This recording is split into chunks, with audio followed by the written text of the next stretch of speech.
uh, this Youth and Truth, how it came about is, in the last 3 decades that I've been active with people, this has been a constant refrain that many people, thousands of them, have said the same thing.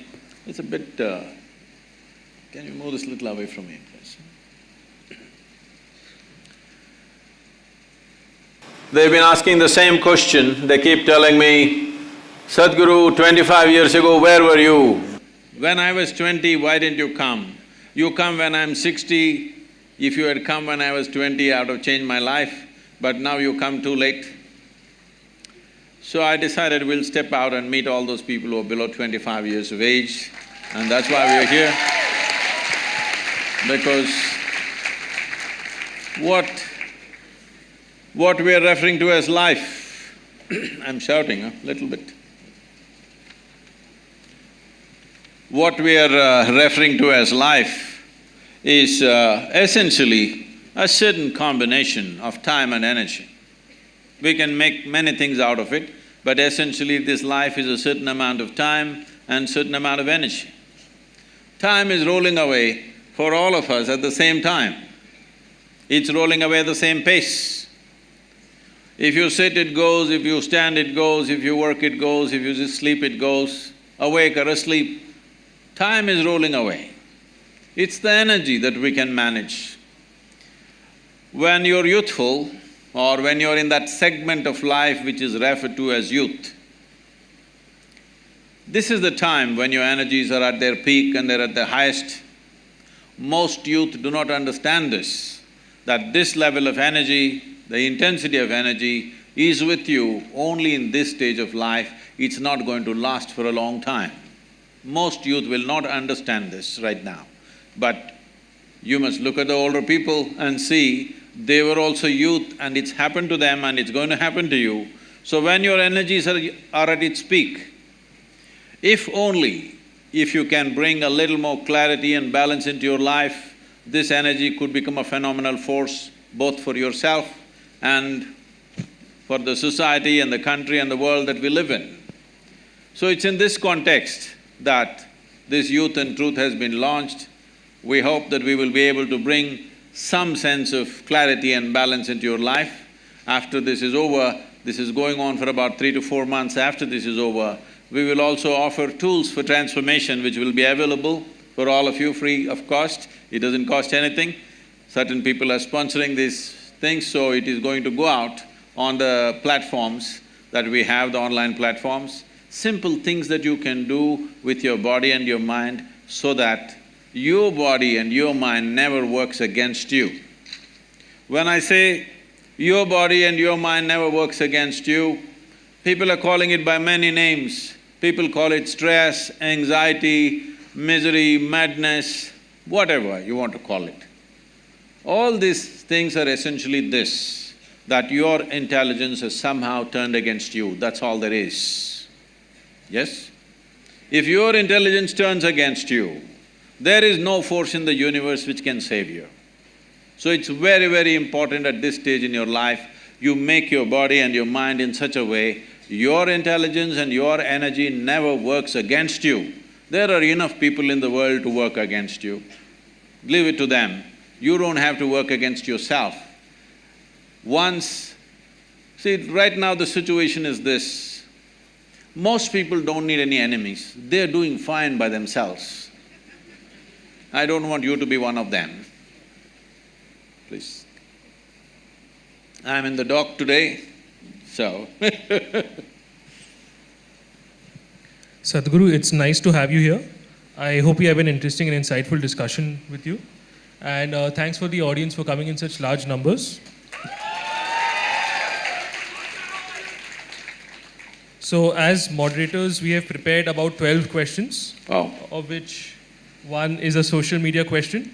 A significant portion of these questions are contemporary issues debated across the nation and especially at Nalsa, so we've made sure that we ask them. The breakup would be about 1 hour would be the moderator discussion, and 40 minutes we'll leave it to the audience to ask questions. one thing to point out here is that when all three of the moderators personally met Sadhguru about half an hour ago, he told us to be completely fearless in the kind of questions we can ask him with absolutely no restriction. So thanks for that, sir, and we'll make sure we do that.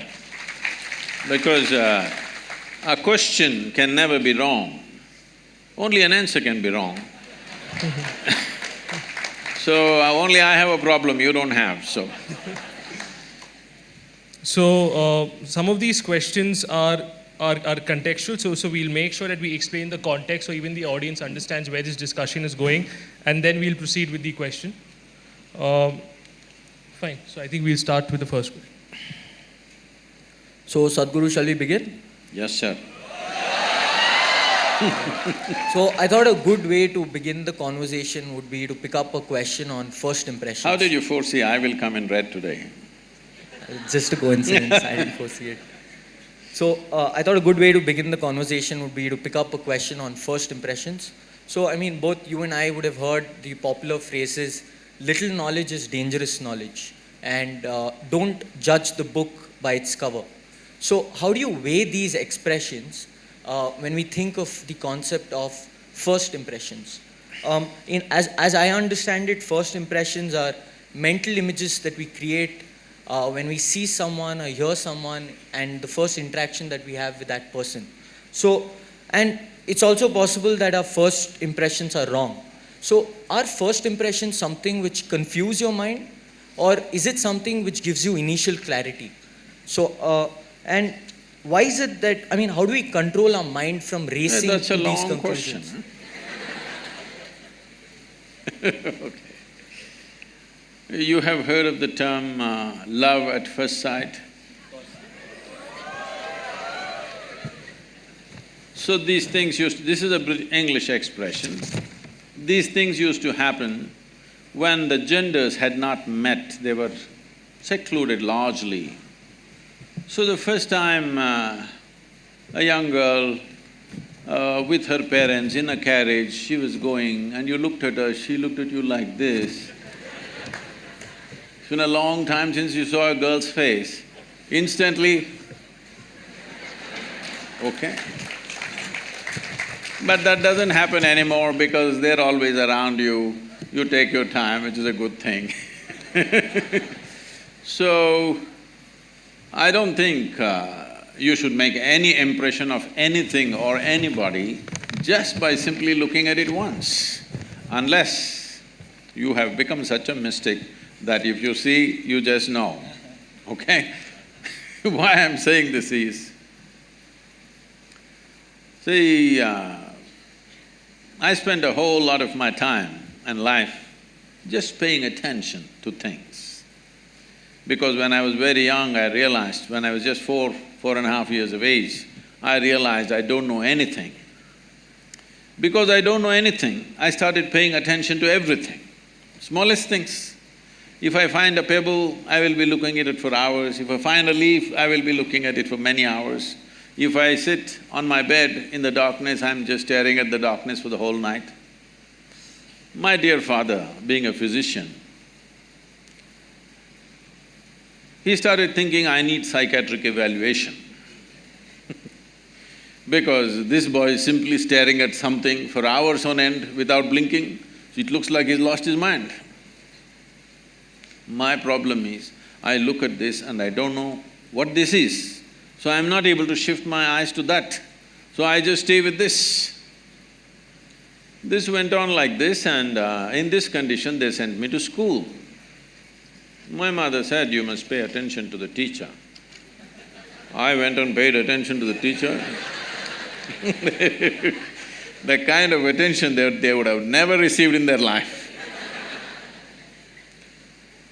About 9 years ago, this school where I studied almost 45 years ago, they invited me for their 125th anniversary. The trustees came to invite me. I said, see, why me? Because I was not just a not good student, I was not even a student. I only went to school when it was a must. Most of the time nobody noticed me and I just vanished somewhere. So I said, why me? I'm not a good example for your students. They said, our school has produced union ministers, our school has produced cricketing stars, film stars, you are the only mystic, you must come. I said, okay, and I went there. I stood up to speak in the quadrangle, I just looked around, the same oppressive buildings. You have a fantastic, a campus. It's a fortune, because it's not just about education, it's about living in a certain atmosphere is a very important thing for learning. So, these are city schools which are like that.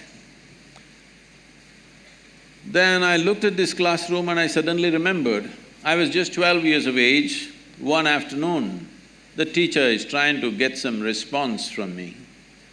Those days I'm made like this, for many days I won't utter a single word. When you don't know anything, what to say? I'm still trying to drink up the world, nothing to say. So this man is asking question, I'm just looking at him. After some time, I don't even hear what he's saying. If I look at him, I know his past, present and future. I can tell him everything about his life, but I don't know what the hell he's talking. Because I never listen to anybody, I just look at them. So, if you're able to look at people like that, then it's okay. Otherwise, definitely looking at the appearance of a person if you're making judgment, or appearance of a situation if you're making a judgment, especially you're going to be lawyers. By looking at what people are saying, if you make a judgment, they will be telling all kinds of stories to you. So you never make any impression. You need to delve into certain things. So whether it's individual people or situations, aspects of life or decisions we need to make, it's best that we get the maximum input out of whatever we are looking at, because otherwise we will go on regretting what we have done. People who spend time in regret, they won't do much in life because it consumes so much energy. A related question, there's sometimes we have these certain instincts in us that direct us to do certain things, popularly known as gut feelings. So, do you think the youth must act on these gut feelings or should we reject it? What is your take on gut feelings and instincts? There is something called as gut feeling and there is also something called as being shit scared, you know. So when people don't know which way to go, some things move in their gut. Don't understand always that as some kind of an intuition or some kind of an insight into life. Most people feel their guts only when you say he has guts, means what? His guts didn't move. So, fear is considered gut feeling by a whole lot of people, don't go by that. But there is a certain… in the yogic culture, today modern science is also recognizing this, in the yogic culture, we identify a certain dimension of intelligence in the stomach. A certain dimension of intelligence means, if we have to… this is what I'm going to say is very simplistic. If you find loopholes, you ask question, otherwise I will pass, okay? If you ask questions, I will cover those loopholes, but because I'm saying it in such a brief manner, there will be loopholes. See, you eat a piece of bread, within a few hours, it gets transformed into a human being, isn't it so? Is it a tremendous amount of intelligence? Hello? If I can take a piece of bread in my hand and make this into a human being, who do you think I am? Hello? Creator himself, isn't it? Must be God. If I can take a piece of bread and make it into a human being, this is it. This you're doing in your stomach. Obviously, there is a certain dimension of intelligence. It is not in the form of thought, but it's a different it's not intellect, but it's an intelligence. Is there a way to access that intelligence? Yes. Even if a drop of that intelligence enters your life, you will do things magically, not miserably. If you do things only with your logic, everything becomes quite miserable because you will have to go through logical steps for everything. You will not know anything just by looking at it. So, it is important to develop that dimension of intelligence, but as I said, whenever there is confusion and fear, people will feel a pit in the stomach. That should not be understood as the gut, intelligence of the gut. So Sadhguru, the next two, three questions revolve around this. Yeah, as a lawyer, you shouldn't warn me, what is the next question? You must shoot. So the broad theme of the next two, three questions revolves around the concept of nationalism, of allegiance to the country. So my question basically concerns your response to Gautam Gambhir's question, wherein Gautam Gambhir was of the opinion that people should be compelled to stand up for the national anthem, and he was surprised as to how this was even a topic of debate. As I understand, you agreed with him, with the only qualifier being that if somebody is disabled, he should not be forced. And I'm not looking at it, please complete the question. I'm not looking at it so simplistic, but… So, Sadhguru, my question is that should we not allow people to find out what their own interpretations of loyalty and allegiance are? I mean, we walk unaffected when women are raped. We walk unaffected when women are raped. We stop Dalits from entering public facilities. There are so many injustices that we do. So we can do one more. No, I mean, just because we go to the cinema and before gangs of Wasipur, we stand up for the national anthem, how does that become the criteria for having allegiance to the nation, of being a patriot to the nation?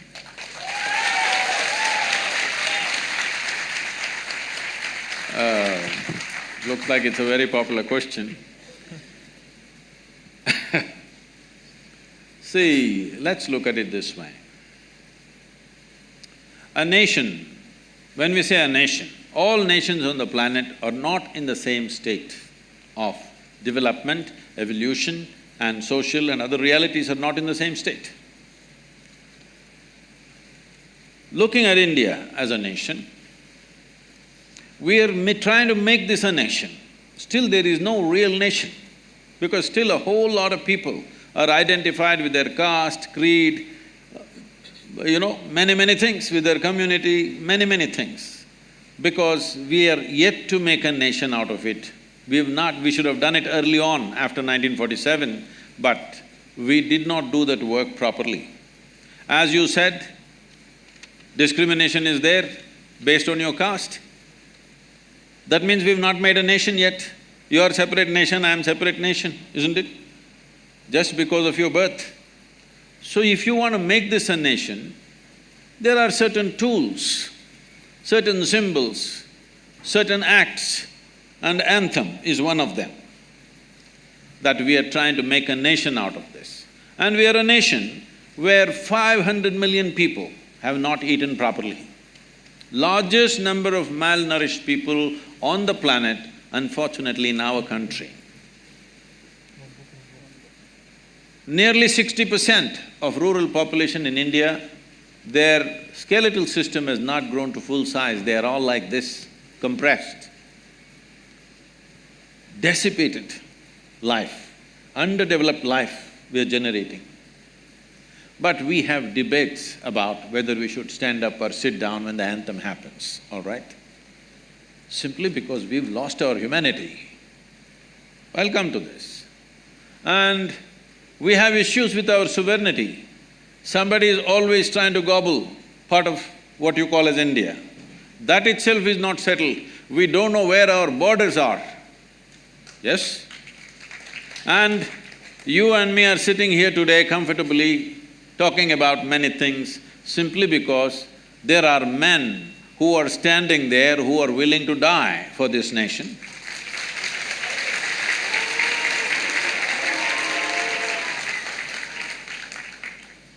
If you don't like it, it's fine. There are men and women who are willing to die for this nation. Every day they're dying. You may be seeing it as statistic, but unfortunately, they have wives, they have children, they have families. A man who stands there willing to stake his life, willing to make his wife into a widow, willing to make his children into orphans, at least please tell him, we don't care a damn for this nation, you also come back, what are you guarding against?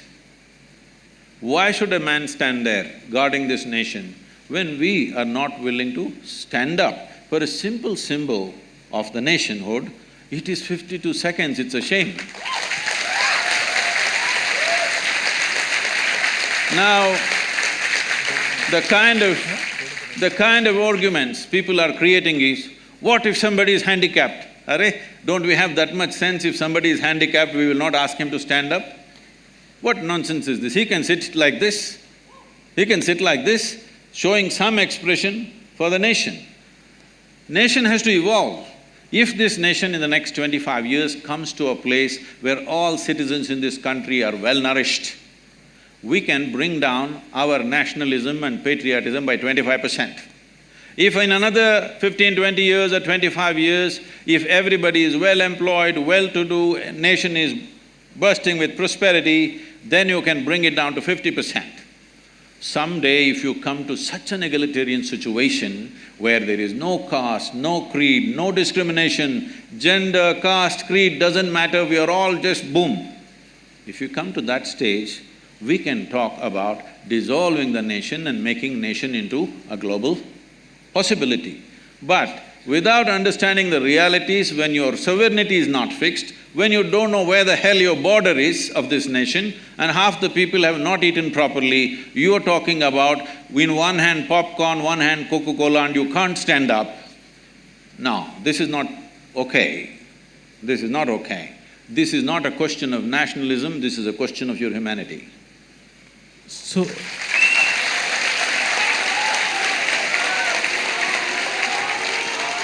So, Sadhguru, if I could just follow up on that answer you made. So, as I understand, you said that there are individuals like soldiers who show their allegiance to the nation by fighting for the borders, fighting in the borders. We are not loyal because we don't stand up for… Nobody talked about loyalty, please. No, we need to understand this. Nation is not a God-given entity. It is an agreement among us what a nation is. Yes? Nation is not some God-given thing, it's we who made the nation. There is an agreement what we will respect, what we will not respect, what we value and what we do not value in this country.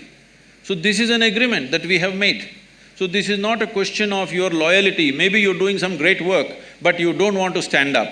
But I'm telling you, this is not about you who is well-to-do. This is about those people who are still not fed properly. This is about those people who are dying on the borders. This is about those people who are being rubbed down to the ground on a daily basis. So, Sadhguru, I completely understand. How will sitting help? Please tell me first. No, how does sitting help? If one person stands up and speaks, it'll be nice. If you can stand up for this at least. So could I complete the logical flow on the question I ask him and then we'll put it to somebody there? Is that fine? Or like, do you want to ask right now itself? Please take the microphone and speak, it's fine. Fine, so I mean, the reasoning which I understood is that there are individuals who are sacrificing for the nation. No, there is a condition. There are individuals who subscribe to the idea of a nation and the implication is that individuals who do not stand up for the national anthem do not subscribe to the idea of the nation. Not true. I am not saying that. This is a very simplistic logic. I am not saying that. I am saying nation is at a certain status of evolution. Do you understand? In this nation, we need an emotion to move this nation to a better status. For this emotion, everybody needs to participate. It's like saying, tomorrow you want to build a family. You go and tell your wife, see, I'm very agnostic, I will give you what you want, but I will not invest my emotion into this family. You think you will have a family? You think you will have one? So, standing up for the national anthem and a few other symbols of that is just that you are creating an emotion because nation is only in the minds and hearts of people. It doesn't exist anywhere else. There is no nation in the world. Nation exists only in our minds and our hearts. If it doesn't exist in your heart, how will it exist? It'll cease to exist. So the last time the last time in history we had forced acts of symbolism that resulted in Nazi Germany. I got you. All right, that whole thing. All right. See, this is why the problem is you have read European history, you have no idea of Indian history.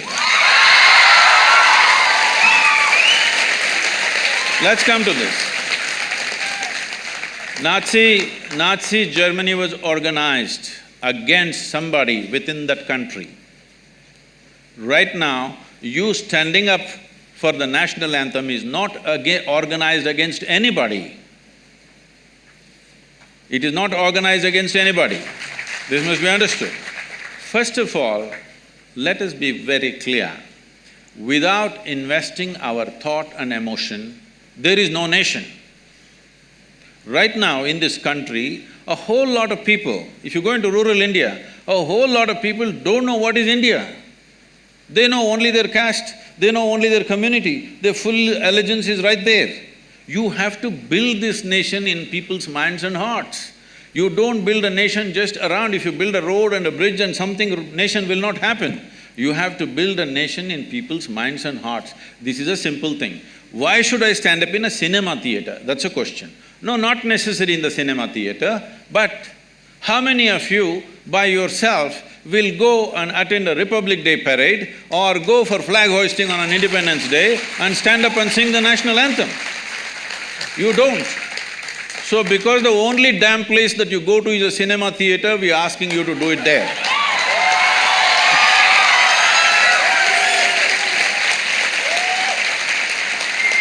Fine. So we'll proceed from that discussion as to, as to my ideas of nation and whether I should be standing up and whether how that subscribes to. Okay, how else will you express your love for the nation? So if I could just make another point there, is that 2 points here. First, take the example of say the victims of the 1984 riots, or take the example of the Bhopal gas victims, right?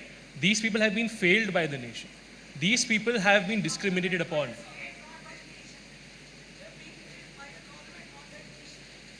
So, after 1984, how many governments did we have? We had multiple governments. No. So, tell me one government after 1984, if See, 1 second, hello.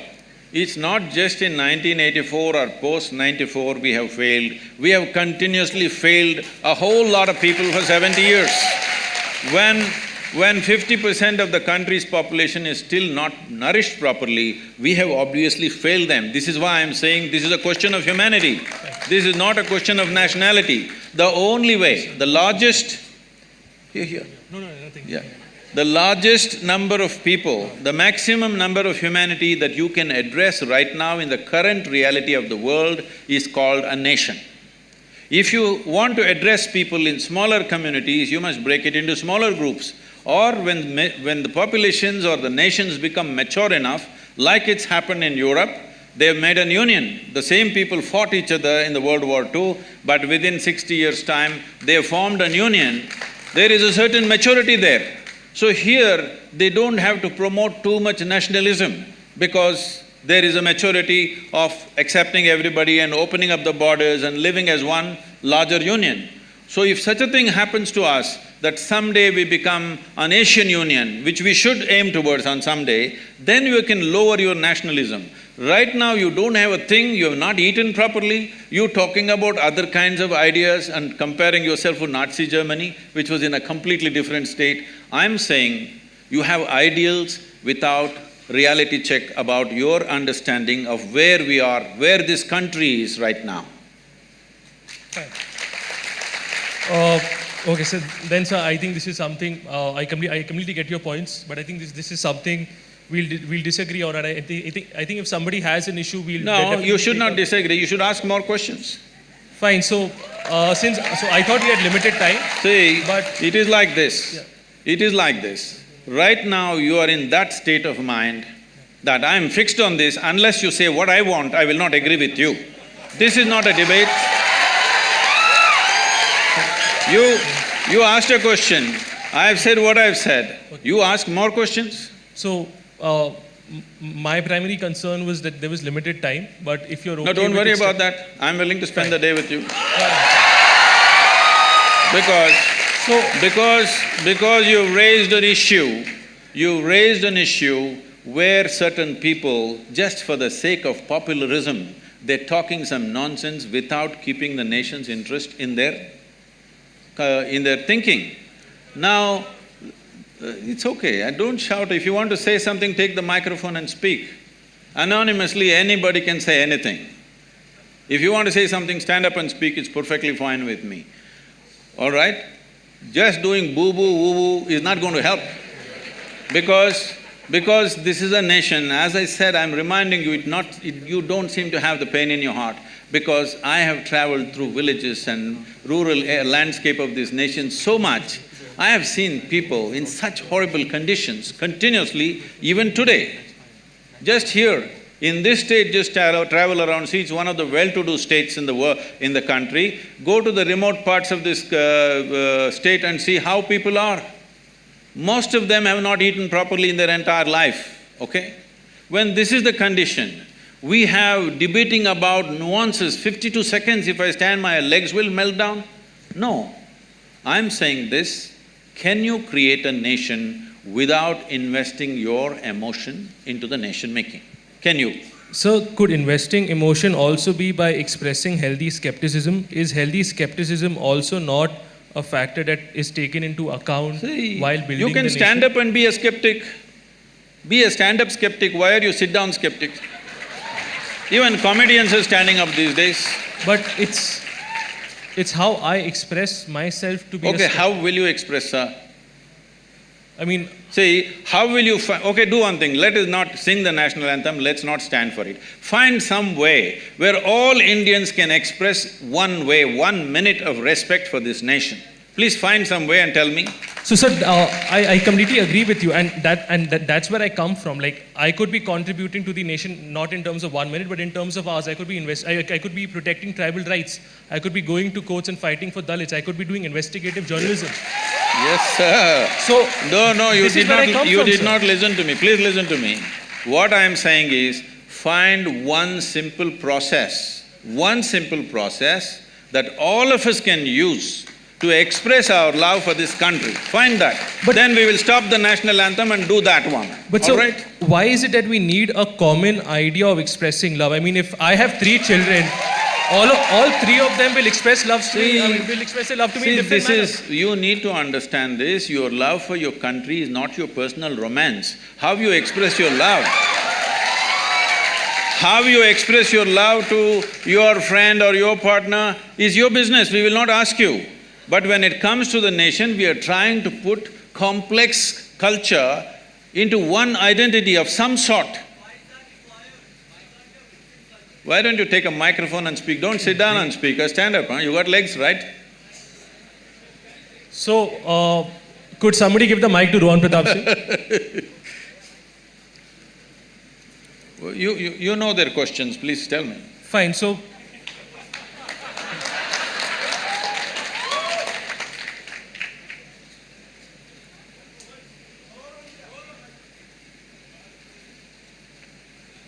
So, before the mic comes to him, because I think it will take some time. No, I would like you to stand up.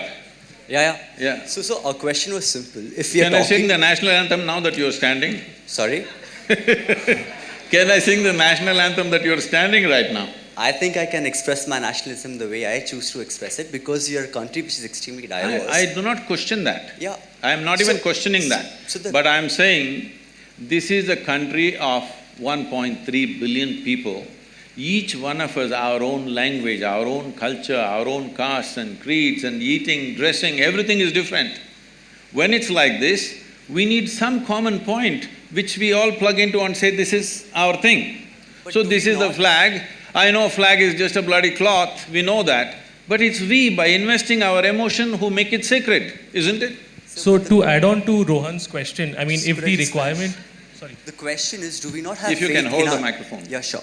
The question is, do we not have faith in our diversity? We are a country whose population is more than the population of Africa combined or the Americas combined. A country which has a population more in diversity than Europe and Australia combined. I know these if statistics. we have such a diverse population where people can choose to express themselves in different methods to show their nationalism, to show their patriotism, where they're working on a daily basis for the betterment of the country, who is this particular we that we are referring to, who can all of a sudden decide the standard of what amounts to nationalistic expression and other expressions which are not? That's the entire question. There are… but I know this is a certain kind of motivation which is there, it's fine. But this suddenly is a completely wrong word. In 1947, when the flag went up, the entire nation stood up. Entire nation stood up. Because at that time, we knew what it meant to be oppressed by somebody else. Now we've forgotten. That's all that's happened to us. So now, you do not understand, this country has 1,000 years of history of invasions and invasions. And in every possible way, we've been rubbished. Do you understand? And we have forgotten this, that just 60, 70 years ago, we had famines where people did not die in hundreds of thousands, they died in millions. We've forgotten that. We think… we are talking a language of America. You must understand, United States of America, in every sports event, major Super Bowl is happening. If the national anthem goes, everybody stands up, not just stand up, with their hand on their heart. So that nation is doing what it is doing.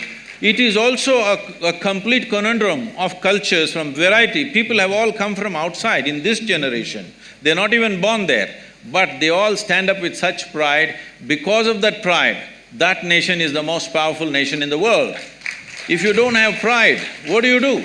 So I apologize to the people in the audience. We will have 40 minutes. I'm sorry, Javi, we'll have 40 minutes in the audience discussion because, the co-moderators also have important questions to ask. I can't take up their time. You can come back to… I can't hear you. We can come back to national anthem in the audience questions if that's fine to you.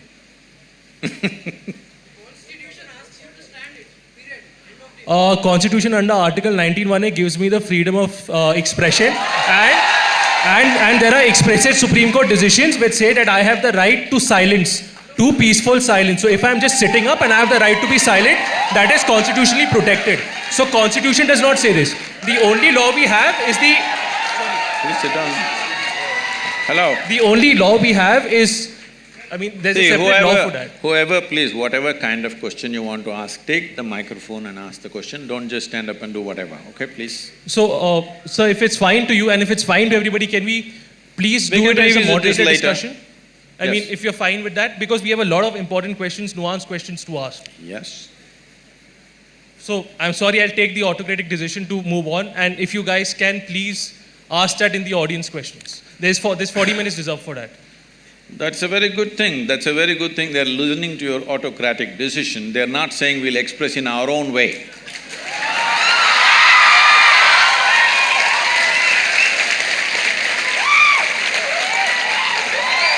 So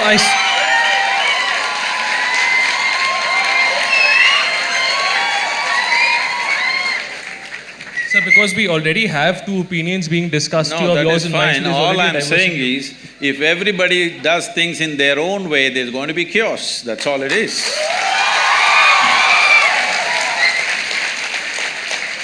So we'll discuss this in the audience questions. So the next question, sir, Sadhguru, which I have, concerns the interlinkages between art and war. This is again, this comes art? back between art and war, between art and nationalism. So just to set the context, in Bombay there were certain political entities which threatened that a particular film would not be released because it involved a Pakistani actor who, by the way, was working there, was working in India legally on a government-sanctioned permit. It was argued that releasing such a film would be disrespectful to Indians and to the Indian army. And there have also been similar instances of other Pakistani actors and musicians also being prevented from working in India. Now, my question to you, Sadhguru, is that what's your stand on this? Do you see this as extra-constitutional bullying or extra-constitutional censorship because there is no law which says I cannot hire a Pakistani actor? Or do you see this as a justified patriotic concern? See, anything that is not within the framework of law, nobody has any business to force it. The law enforcement should be able to handle it, but unfortunately, that's not the reality in the country right now. Whether it is about a Pakistani artist or an Indian artist, it is not only about Pakistani. You saw this Padmavat, one big issue happening, somebody won't let you release. In Tamil Nadu, it's happened many times because somebody doesn't like it. I'm saying if you don't like a bloody movie, don't watch it. That's about it. So, About India-Pakistan, there is unfortunately, there is a lot of continuous conflict happening. If it is not necessary for us, we must make a law like that. Till these things are settled, as they are saying right now, till it's settled, we won't talk. Similarly, till it's settled, we won't act, we won't sing, we won't do. But outside the framework of law, nobody has any business to enforce anything. Unfortunately, the way to become a leader in this country has been till now, you don't have to create anything, you don't have to build anything. You gather 100 people and block the highway for 3 days, make everybody's life miserable, you may get elected. So those of you who are shouting, you must understand this is not the way, because this is the person that he's talking about right now. People who will break the framework and do their own thing, just to have their way because they believe something. You can believe whatever you want. You can believe whatever you want. I can believe whatever I want. But we have come to an agreement that we will work within the framework of the Constitution, and that is our book right now. Other books that you read, a religious kind, nationalistic kind, whatever other kind you read, it's your personal choice, you can read whatever you want. But the nation will run by this book. If you find a flaw in this book, we have the freedom to amend the book. That's how we must go. First and foremost thing about building a prosperous nation is, we must be a law-abiding nation. If that doesn't happen, never well-being will happen to the people. Those who have the muscle will rule the nation. So, as I understood from your answer that in case there does not exist… Why do you interpret my answer? I think they understand. No, so Sadhguru,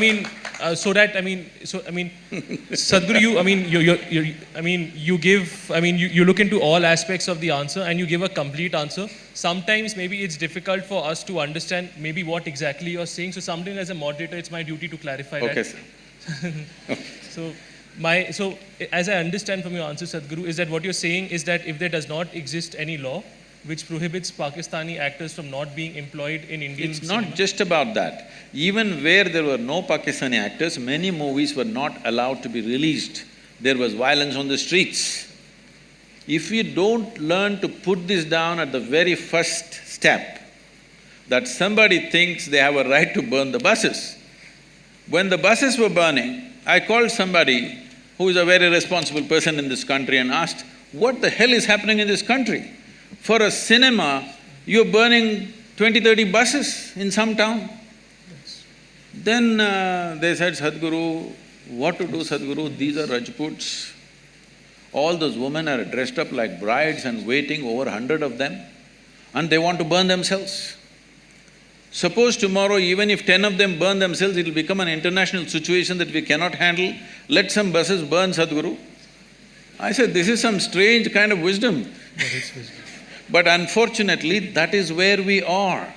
And even your national anthem question is related to this. Unfortunately, that is where the country is. Do not think just by reading law we are some law-abiding fantastic nation. People still do things by themselves. All this… the mob justice is still going on in this country.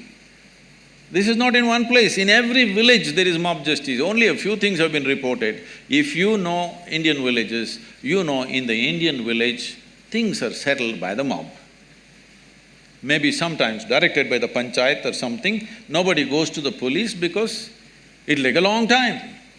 Court takes 25 years. Maybe that'll be good for your living and your business, but it is not good for the people. I lose something today, if my problem is going to be settled in 25 years' time, it means nothing to me. I will gather 5 people and try to get my own justice. This is the nation we are living in. Do not be in some utopia. This is the country we are living in, where still for a whole lot of people, there is no nourishment, there is no law, there is no any kind of enforcement. They are doing their own thing. You need to create a nation out of this.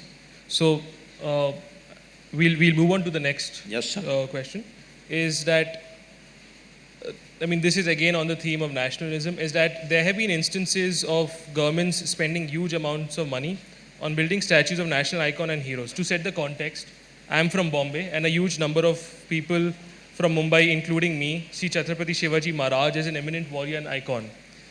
That being said, the government of Maharashtra recently allocated rupees 3,600 crores for building a Shivaji statue.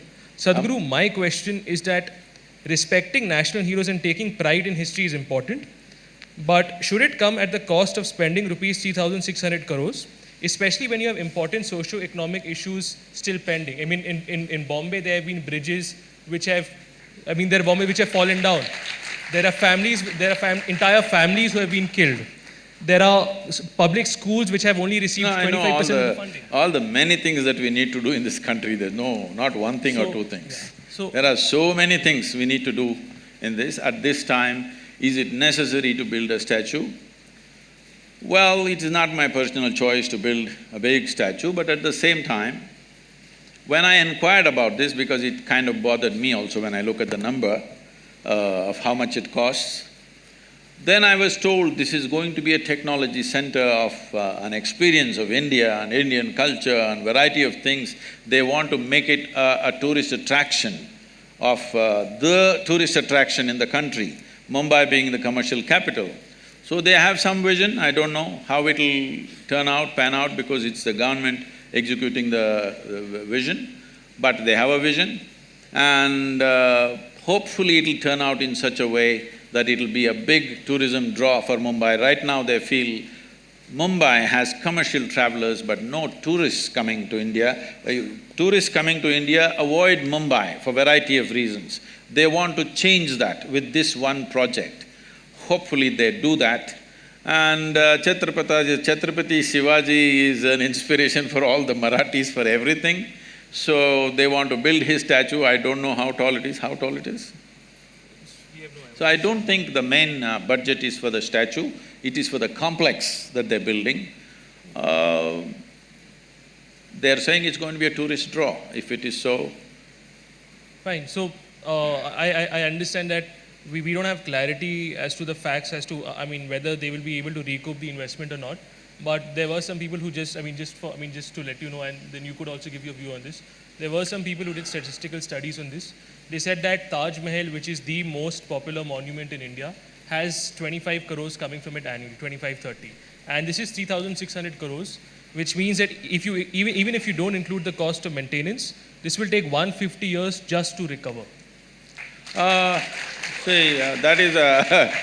is very simplistic economics. I don't know why… For anything illogical, a few people are always clapping, motivated in a certain way. Please, this is very illogical economics. This is not how that project is being planned, because from what little I know, I'm not an expert on this, let me admit that I don't know much about it, but it's not only about the statue. The statue is probably to pacify a certain groups of people so that they support that and they don't start a protest against this tourism project. The project like this will not be like… See, Taj Mahal is one ticket entry. This is not going to be like that. This is going to be many things about Indian culture, and this is not going to raise… it is not like 25 rupee ticket, you pay and you enter and go. And anyway, these kind of projects, it is going to be economically viable because we've been working on the river projects with Maharashtra's finance minister. They're very, astute about money. So I'm sure they'll work out an economic module, I have no doubt about that. But beyond that, a tourism project, something that you're trying to draw people into the town, means they will stay in the hotels, they will eat, they will do many things, they'll spend money in the town. So there is… economics is in many places. So out of… just to see Taj Mahal, people to come to India, do you think just with a 50 rupee ticket they enter? For foreigners, I think it's 100 rupees or something. They enter and they go away? No, they will eat, they'll stay in a hotel, they'll buy things, Indian arts, crafts, everything sells. So it is very simplistic to look at this is gathering 25 crores, this will take 150 years. No, that's not the way to look at it. Fine. So we'll move on to the next question, but I'm sorry, I'm indulging myself here.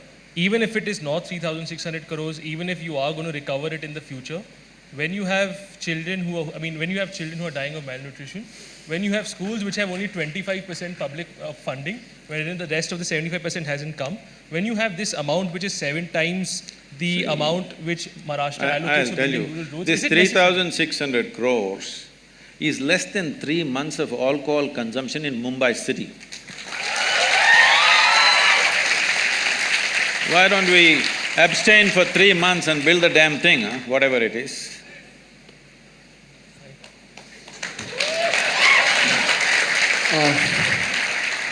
Okay, Sadhguru, we'll now move on to the next question. This is more related to spirituality, so this won't have that much controversy, I guess. This is even more controversial. Okay, I'll try to bring in the controversy here. It is a common notion among people that spirituality is a rich person's area. So even if you look at the people who have gathered around here, we are all pretty much well off. And once we have earned for ourselves, we then find time to do yoga or meditation or look into our inner being. But as we were discussed all throughout the whole discussion till now, there are, yes, you yourself have said that 500 million people are still malnourished, and there are so many people in this country who are daily wage workers who at that point of time, spirituality and learning of their inner being would not be the most important thing for them. Their most important thing would be feeding themselves and their children for the next meal. Really, you think so? You do one thing, you go to any so-called spiritual event in the country, will you see rural masses there or people like you in denims? Who will you see? So, don't make conclusions which are not even true. Are we trying to prove something or are we trying to look at truth? The truth of this nation is, we have kept our populations in extreme abject poverty. Nourishment is missing, leave anything else. Nourishment is missing. In spite of that, I must tell you this, people ask me these questions wherever I go in the world. Sadhguru, so many spiritual teachers and masters, so many great beings have come in India, but why are we so poor? Why is India so poor? Where is the spirituality? Well, you know this, 250 years ago we were the richest nation on the planet.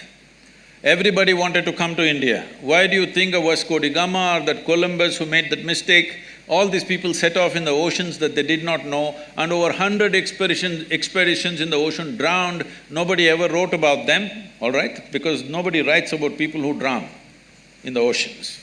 So why was everybody in Europe trying to come to India? Because it was the most prosperous nation. Well, in 250 years we got cleaned up. We can't… well, somebody did it to us because we can't just blame them because it is also ourselves who allowed that thing to happen to ourselves. Now we are trying to build back, all right? But even though you kept them in such abject poverty, wherever these people went, they made sure not a bit of the local culture remained. Just look at North America, South America, Australia and large parts of Africa, anywhere. This one culture, after 1,000 years of invasions, we've still kept our culture and our spiritual process. Not for nothing. Where we are, you know where our yoga center is, there is a police station about 12 kilometers away. This police station is supposed to service nearly 250,000 people in different levels of economic situations, all right? Some are rich farmers, some are medium, some are really poor, the tribal communities, everything. There are only now, in the last 30 years I've been there, at a time there was only 7-8 policemen with a ASI. Today, there are about 14 to 15 policemen with a SI. This is an upgrade that happened 3 years ago. Otherwise, even now, with these 14 policemen, 2 or 3 will be on leave because of something or the other, and 3-4 are on night duty. Hardly 7-8 policemen for 250,000 people. And these are poor people living in small huts. People are driving in Mercedes cars up and down. But they never pounced on them, killed them and took what they have. It never happened. This is spirituality, if you've forgotten this. This is spirituality, you understand? Well, you don't stretch this too far, you don't take their spirituality too far, you have to settle what they need in their lives as quickly as possible, otherwise they won't hold for too long. But it is because of that spiritual process, we as a nation have survived in spite of all the abuse that's happened to us. And don't say rural masses don't have spirituality, they are the ones who are really on. Urban masses are losing it, isn't it? No, my question wasn't towards rural masses. Mine Poor. was like, for example, I'll just… Poverty, right? Not poverty as such, but for people who are working every day, like for example, the maid in my house, for example, let's say she works in 5-6 different houses, she probably is able to make 4,000, 5,000 a month, and at that point of time she would try to… the most important thing going in her mind would be educating her children, probably feeding herself. I am saying that they do deserve to have the self-awareness and the spirituality, but how will we… How will we do it? If you do not know this, 70% of our work is in rural India, where the poorest of the poor are, okay? Poorest of the poor are in rural India, 70% of our work is in rural India, and it's free. It's free of cost. You walk with me in Tamil Nadu, you go into a village, the entire village will gather. Not for money, not for something else, because they know there is some tools of transformation which they can make use of. So in the city, there is money involved simply because you want it in an air-conditioned room. Air conditioning is on right now. Whether I pay or you pay or somebody else pays, somebody is paying for it, isn't it? If you don't understand this, you have no sense of economy. That's the biggest problem in the country. People have no sense of economy, so they're always asking for welfare schemes. Give me this, give me that. But whether I pay or you pay, somebody is paying, isn't it? If what is paid is not accounted for, it's not going to work. This is the reason why we are poor, because we are not conducting our economics properly. Now, spiritual process is about inner strength, especially if you are going through hardships. Inner strength is most important or no? That is the time to remove it. Is it there for the rural masses? Definitely there. Much more. 70% of our time we are investing. But when I come to the city, when I come to Delhi, activists come and invite me. Why are you only meeting the rich and powerful? Why are you not coming to the slum? I said, the whole goddamn country is a slum, and I'm traveling all over. When I come to Delhi, I want to meet only the rich and powerful. Let it be very clear to you, I'm not going to come to the slum in Delhi, because the entire country is a slum if you have not seen. Thank you, sir. Sadhguru, many of my colleagues and I are soon going to begin our professional careers, so there may be occasions in the course of our career where we are confronted with certain moral dilemmas. For example, a situation where you're required to defend someone you know is guilty, or a situation where you have to prosecute someone you know is innocent. Now, the law says that every accused is entitled to an attorney and the right to a fair trial. Now, if I decide to defend this particular accused individual and I defend him successfully, then should I be pleased with the acquittal, or should I regret the fact that the victim has not received justice? So how do I reconcile this conflict between my conscience and my professional obligations? See, your profession is a constitutional obligation. You have no business to see what is right and wrong. Your business is just to interpret the constitution for the well-being of the citizen who comes to you. Crime he has committed maybe, but sometimes the crimes are so heinous, then the human question will come up, should I save this guy at all? So, this is not don't make this into a moral dilemma. This is a professional thing where you must decide, are you fulfilling your constitutional responsibility or no? This is not for you to take a moral stand, okay, this guy has done something that I don't like, so let him hang. This is not for you to decide. Your business is just to interpret the law so that everybody gets a fair this thing. This once happened, can I tell you a joke? You're a very serious lawyer, you are. This happened. Shankaran Pillai was accused of murder. So he went on pleading not guilty, not guilty, not guilty. After 4 years, when the case was nearly coming to a close, suddenly he said, okay, I will plead guilty. So the judge asked, all these 4 years, whatever we said, you went on saying not guilty, now you are saying guilty, what is this? He said, at that time, I had not heard the evidence. So, when somebody commits a crime, of course he tries to save his skin, all right? And when somebody commits a crime, it's not for everybody to take a call. Right now it's happening on the social media and even in the television channels. Okay, hang him, castrate him, do this, do that. If you go by this, then lynching is what you will do in the end. Why go to the court? Let's lynch them when we see they've done something wrong. Because when something really terrible happens in front of you, or you come to know it's happened, it's not just robbery, some terrible things are being done, all right? When really terrible things happen, the crowd will want to lynch that guy. Even regular people, responsible people in the country are uttering these words, I would like to be the hangman for this guy.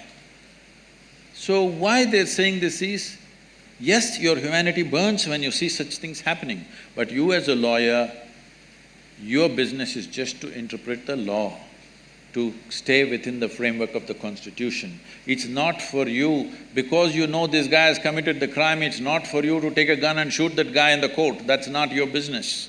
That should happen through due process. Even if it looks unjust, what is unjust is the length of time that these legal procedures are taking. If we want justice to be reasonable and human or humane, it's very important, the time has to be reduced. This time is killing people and this time is making people do extrajudicial stuff simply because the amount of time it's taking. This has to change. So, it was an extremely insightful explanation wherein you talked about why certain mobs or why certain individuals take law in their own hands. May it be the judicial delays, may it be the time-consuming process. Just one clarificatory question I had here is that while the absence of adequate legal infrastructure might propel them to do such acts, are such acts justified despite the inadequate legal infrastructure? That's one I question. thought I made that extremely clear in the previous answer. Anything outside the framework of law, the moment you think it's all right, however nice and right it may look to you, then you're breaking the nation. May it be as a lawyer or as a citizen? Even as a citizen. But at the same time, when there is no law, when the law is skewed in somebody else's favor, I know I will not get justice, something terrible happens to me, you can't stop this human being from doing it. So it is both ways. Is it correct? It is definitely not correct. Nobody has the right to do it. But you cannot use that position and keep on keeping people in a state of injustice. They will act in their own way. So, legal reforms need to happen rapidly, otherwise you will see things going, people taking it in their own hands. Thank you for the answer.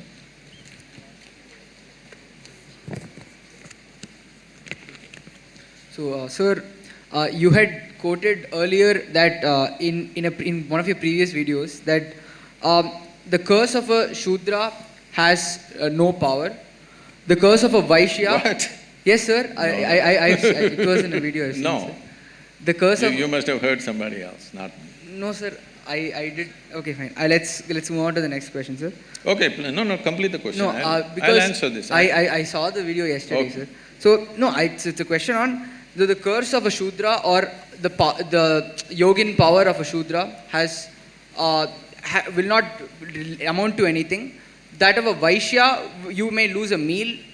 If that of a Kshatriya, you may lose a limb, and that of a Brahmana, you may lose everything. And my question here is, and you had also stated that this Varna system was not based on birth, but was based on the occupation that person had and the qualification of the occupation. So my question here is, since the karma of a Vaishya or a Shudra is defined to them and they are doing their duties, how is the power of one more than that of the No, other? I think this is completely misunderstood. Let me put this in the right perspective. Right now, you're going on the street. We said it is an occupation, it's not by birth. We are not talking about a caste system. By occupation, those who did menial jobs were considered one.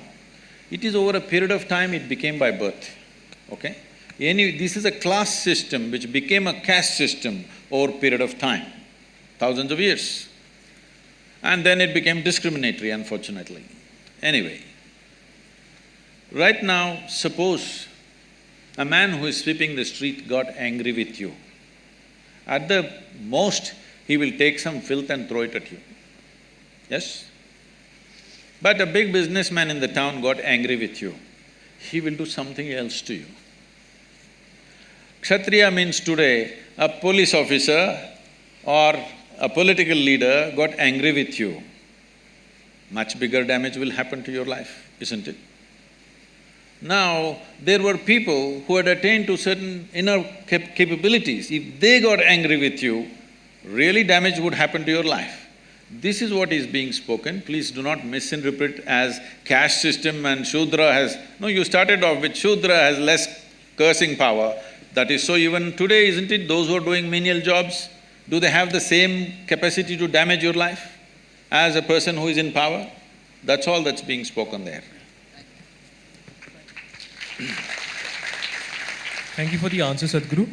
The next question is something which all students deal with is, how does one figure out their passion? And should one necessarily follow their passion even if it means sacrificing comfort, lifestyle or geographical proximity to family? And should passion always override such considerations which might also be important in their own right?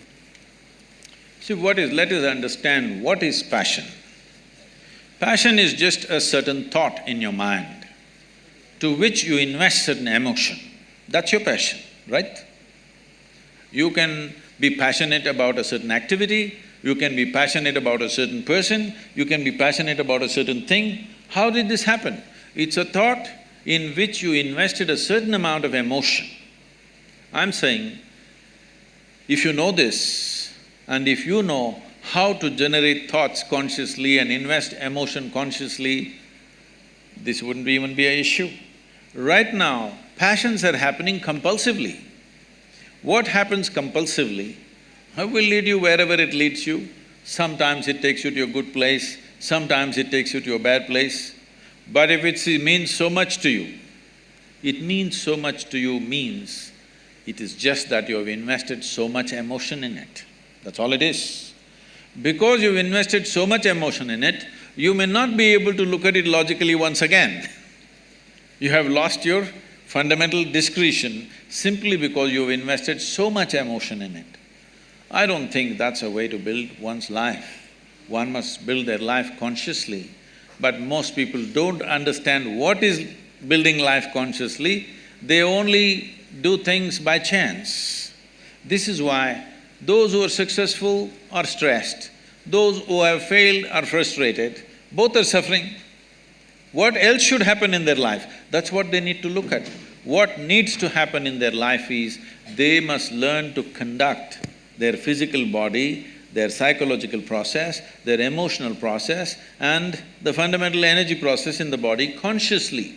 If this happens consciously, this will happen the way you want. If this happens the way you want, you living joyfully or blissfully is a natural thing. In the world, what you do is not according to your passion. In the world, what you do is what is most needed today. That's what you must do. This is my passion, the world doesn't need it, but you keep on doing it, what is the point? So, just a follow-up on that question about the world, certain things being need to done to improve certain issues or to remedy certain problems. Now, from my limited understanding, or at least what we learned in textbooks, is Buddhism talks about how we should not be attached to something, or how in certain cases we should be detached. It talks about how suffering, one of the reasons behind suffering is attachment. Now, my question to you, Sadhguru, on this is that how can I attempt to remedy injustice if I'm not sentimentally affected or attached to a particular cause? How can I help a particular friend or empathize with him if I'm not attached with him? So this obsessiveness or attachment, is it necessarily bad? See, this attachment-detachment business is a misunderstanding that's come out of the Gita in this country. People misunderstood Krishna like nothing, in the sense, people think Krishna is talking about detachment. Please look at his life.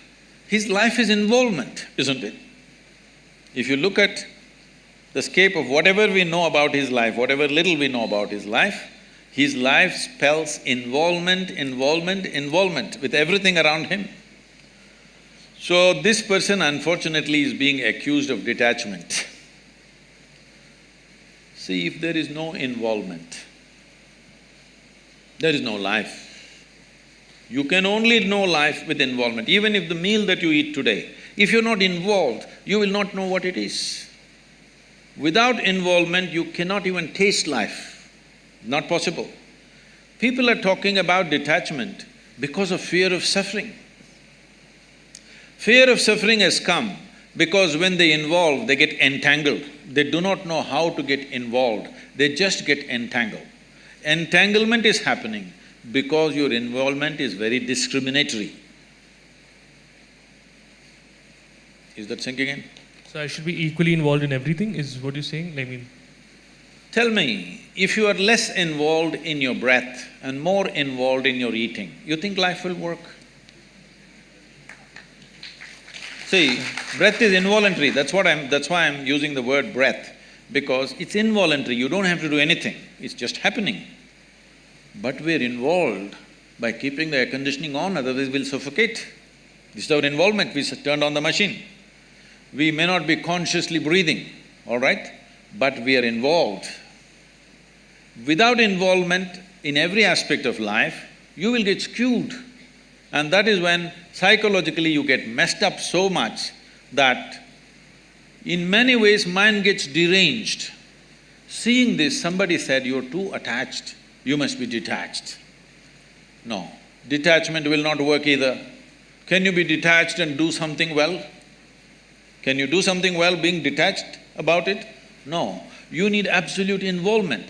If you have an indiscriminate sense of involvement, you will see there is no entanglement in your involvement. If you discriminate, you will get entangled. The problem is of discrimination, not of involvement. Right. So, thank you for the answer. Sadhguru, in one of your uploads on YouTube, you speak of an experience where you've consumed the cobra venom, and you describe this experience as something where one part of yourself felt like you were in a state of slumber, while the other part of you felt like you were in a higher level of brightness.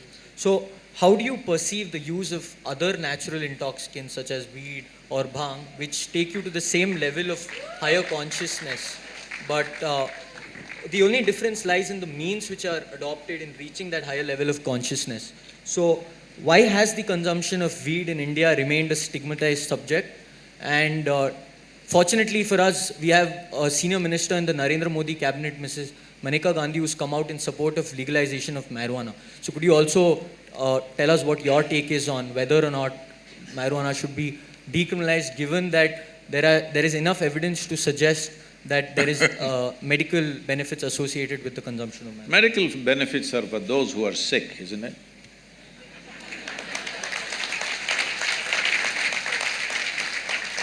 We talk about medical benefits when people get sick, not when they're healthy, all right? So, I'm glad you've been doing some research about finding that cobra venom thing. We are not consuming cobra venom on a daily basis, we are consuming mercury on a daily basis sometimes. But that is not for intoxication, nor do we need cobra venom for intoxication. Just look at my eyes and see, they're always stoned. Really, don't put your head down, just look at me and see. I'm always stoned. I never touch the substance. But is it true that this human mechanism is the most sophisticated chemical factory on the planet? Hello? So if you know how to manage this well, you can produce what you want in this. Anyway, there was an Israeli scientist, you might have heard about him because you've done so much research on this aspect. He was doing research on cannabis and its impact on the neurological system. So he started this research in the United States. Every year he was getting some 15 kilograms of cannabis. For almost 12–13 years he got this, and he produced no results. And in 1980s, when US drug agencies, the agencies which were working against the drug smuggling and stuff, they decided to not hit the suppliers but hit the market. So the street was burning with police action. At that time, the police and the agencies said, "This guy is getting 13 kilograms per year. We have not seen any paper from him, it must stop." So they stopped. Then he moved to Israel and he showed what he has done, and they supplied marijuana for him as much as he wants. In about 4.5 years, he came up with this. He said, there are millions of cannabis receptors in our brain. But why? So he threw this information to all kinds of scientific disciplines to find out why in human brain there are millions of cannabis receptors. Well, naturally the anthropologist said maybe at some time the whole humanity was smoking. But that's not possible because many parts of the world it doesn't exist. But even there, they have. After many funny things happened around the world in this context, then the neurologists came up with this and said, the brain is expecting that you will produce cannabis within the system. It's not expecting you to smoke. It's expecting you produce that so that it becomes a mood equalizer for you all the time. But most human beings have become inefficient chemical factories, or they're just lousy CEOs managing a great factory. So they start smoking from outside. It's not a moral issue. It's not a moral issue for me. But the thing is, there is substantial studies which are being put down by those few activists who want to promote it. There is substantial studies to show that your decision-making, your certain dimensions of your brain, particularly about decision-making, are sufficiently suppressed. If you smoke marijuana for 30 days, this will last for 4 to 5 years. Your decision-making is clearly affected. With that kind of mind, with that kind of a brain, if you enter the court and I'm putting my life in your hands, I don't want a cannabis-smoking lawyer for me. I don't want a cannabis-smoking surgeon to work upon me. If he's just smoking on the street corner, not doing anything to anybody, it's his problem. But definitely I don't want my surgeon to be on marijuana and do surgery on me. Yes or no? Do you want? Nor do I want other drivers, because I drive at a certain speed, I don't want other drivers who are smoked out driving with me. I don't want. Nor do I want my driver ever, if at all if I sit in the back seat, to have smoked and then driving. If you want that, you choose, but we don't want that. Most people don't want that because they know what it'll lead to. So what we are looking at recreation, we have made it this way. What this means is essentially, today, 70% of the American population is on prescription medication, rest of the world is trying to catch up. Yes, rest of the world is trying to catch up. People are starting medicines very early on their life.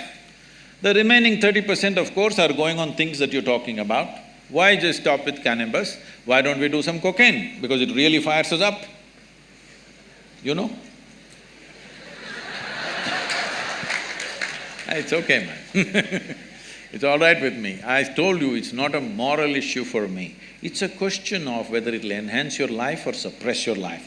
Whether it'll allow you to live your life full on, or will it make you a smaller life than the way you are, or what you're capable of. Nothing less than what you can do must happen in this life, isn't it? For whatever reason. Either because of your attitudes or your stress or your drug or for whatever reason, you should not become a human being less than what you could be. You must maximize this life because all you have in this life is how intense and profound is your experience of life, that's all there is. And half the time if you're dazed out, you will miss that possibility. But if you come to me, I can teach you a way. Simply you can sit here and be stoned out. No. Really. Not just me, I do this to any number of people, thousands of people, they just sit there and boom. Every day in the morning I can show you millions of people who close their eyes, tears of ecstasy dripping, because there is a way. There is a way to activate this system because there's no more complex chemistry on the planet than this one. Yes or no? Do you agree with me? When everything is here, it's best to learn to use this. If you invest some time early on in your life, very effortlessly you can get here. Instead of that, if you take external inputs, we know all the negative impacts of that. So, sir, when someone has wronged us or has abused us in some way, we either have feelings of hostility and resentment. Oh, we must file a suit. No, in a minor sense, if they abuse us or if they wrong us, we sometimes have feelings of resentment and hostility against them. And sometimes we might tend to forgive them and let it go. So my question here is, where must we draw a line to hold the wrongdoer responsible for what he does, and when should we know to forgive him, and when should we know to let it go? So this is the question. See, this is not about the other person. The choice for you is this. If you are given a choice, right now, for all of you, if you are given a choice that you can either live joyfully, blissfully, or miserably, or in anger, or in stress, or in resentment, what is your natural choice? You must choose, I'm going to bless you right now. What is your natural choice? Joyfully, isn't it? Because every human being is looking for highest level of pleasantness for himself or herself. You can call it joy, you can call it bliss, these are just words. Essentially, we want highest level of pleasantness for ourselves. If your body becomes pleasant, we call this health. If it becomes very pleasant, we call this pleasure. If your mind becomes pleasant, we call this peace. If it becomes very pleasant, we call this joy. If your emotions become pleasant, we call this love. If it becomes very pleasant, we call it compassion. If your very life energies become pleasant, we call this bliss. If it becomes very pleasant, we call it ecstasy. If your surroundings become pleasant, we call this success. Only to make your surroundings pleasant, you need the cooperation of all these people. Because in creating an external situation, there are many forces involved. Not all of them you even know. You understand? You want to create a wonderful situation for yourself, you don't even know how many forces are working in that area. If you harness a few forces, if they cooperate, things will happen. If they don't cooperate, it won't happen. But for the pleasantness of the body, pleasantness of the mind, pleasantness of your emotion and energy, it's 100% you. Yes or no? Is that yes or no? No, because in some cultures this is yes, in some cultures this is, Yes, right? Yes. Surroundings, creating situations in the surroundings, you need cooperation from the people, otherwise it won't happen. So only for success, you need cooperation. To keep yourself pleasant, it's 100% yours. So right now, you know well that you want to be peaceful, but somebody else is doing something. What are they doing? They know what they know best. They're abusing you. Why are they doing it? Because that's all they know. Yes or no? That is how they know their life. That's why they're doing it. If you become resentful and you think something will happen to them, see, these are things. Anger, resentment, hatred, these are all poisons that you drink and you expect somebody else to die. No, life doesn't work like that. You drink poison, you die. It's a very fair life.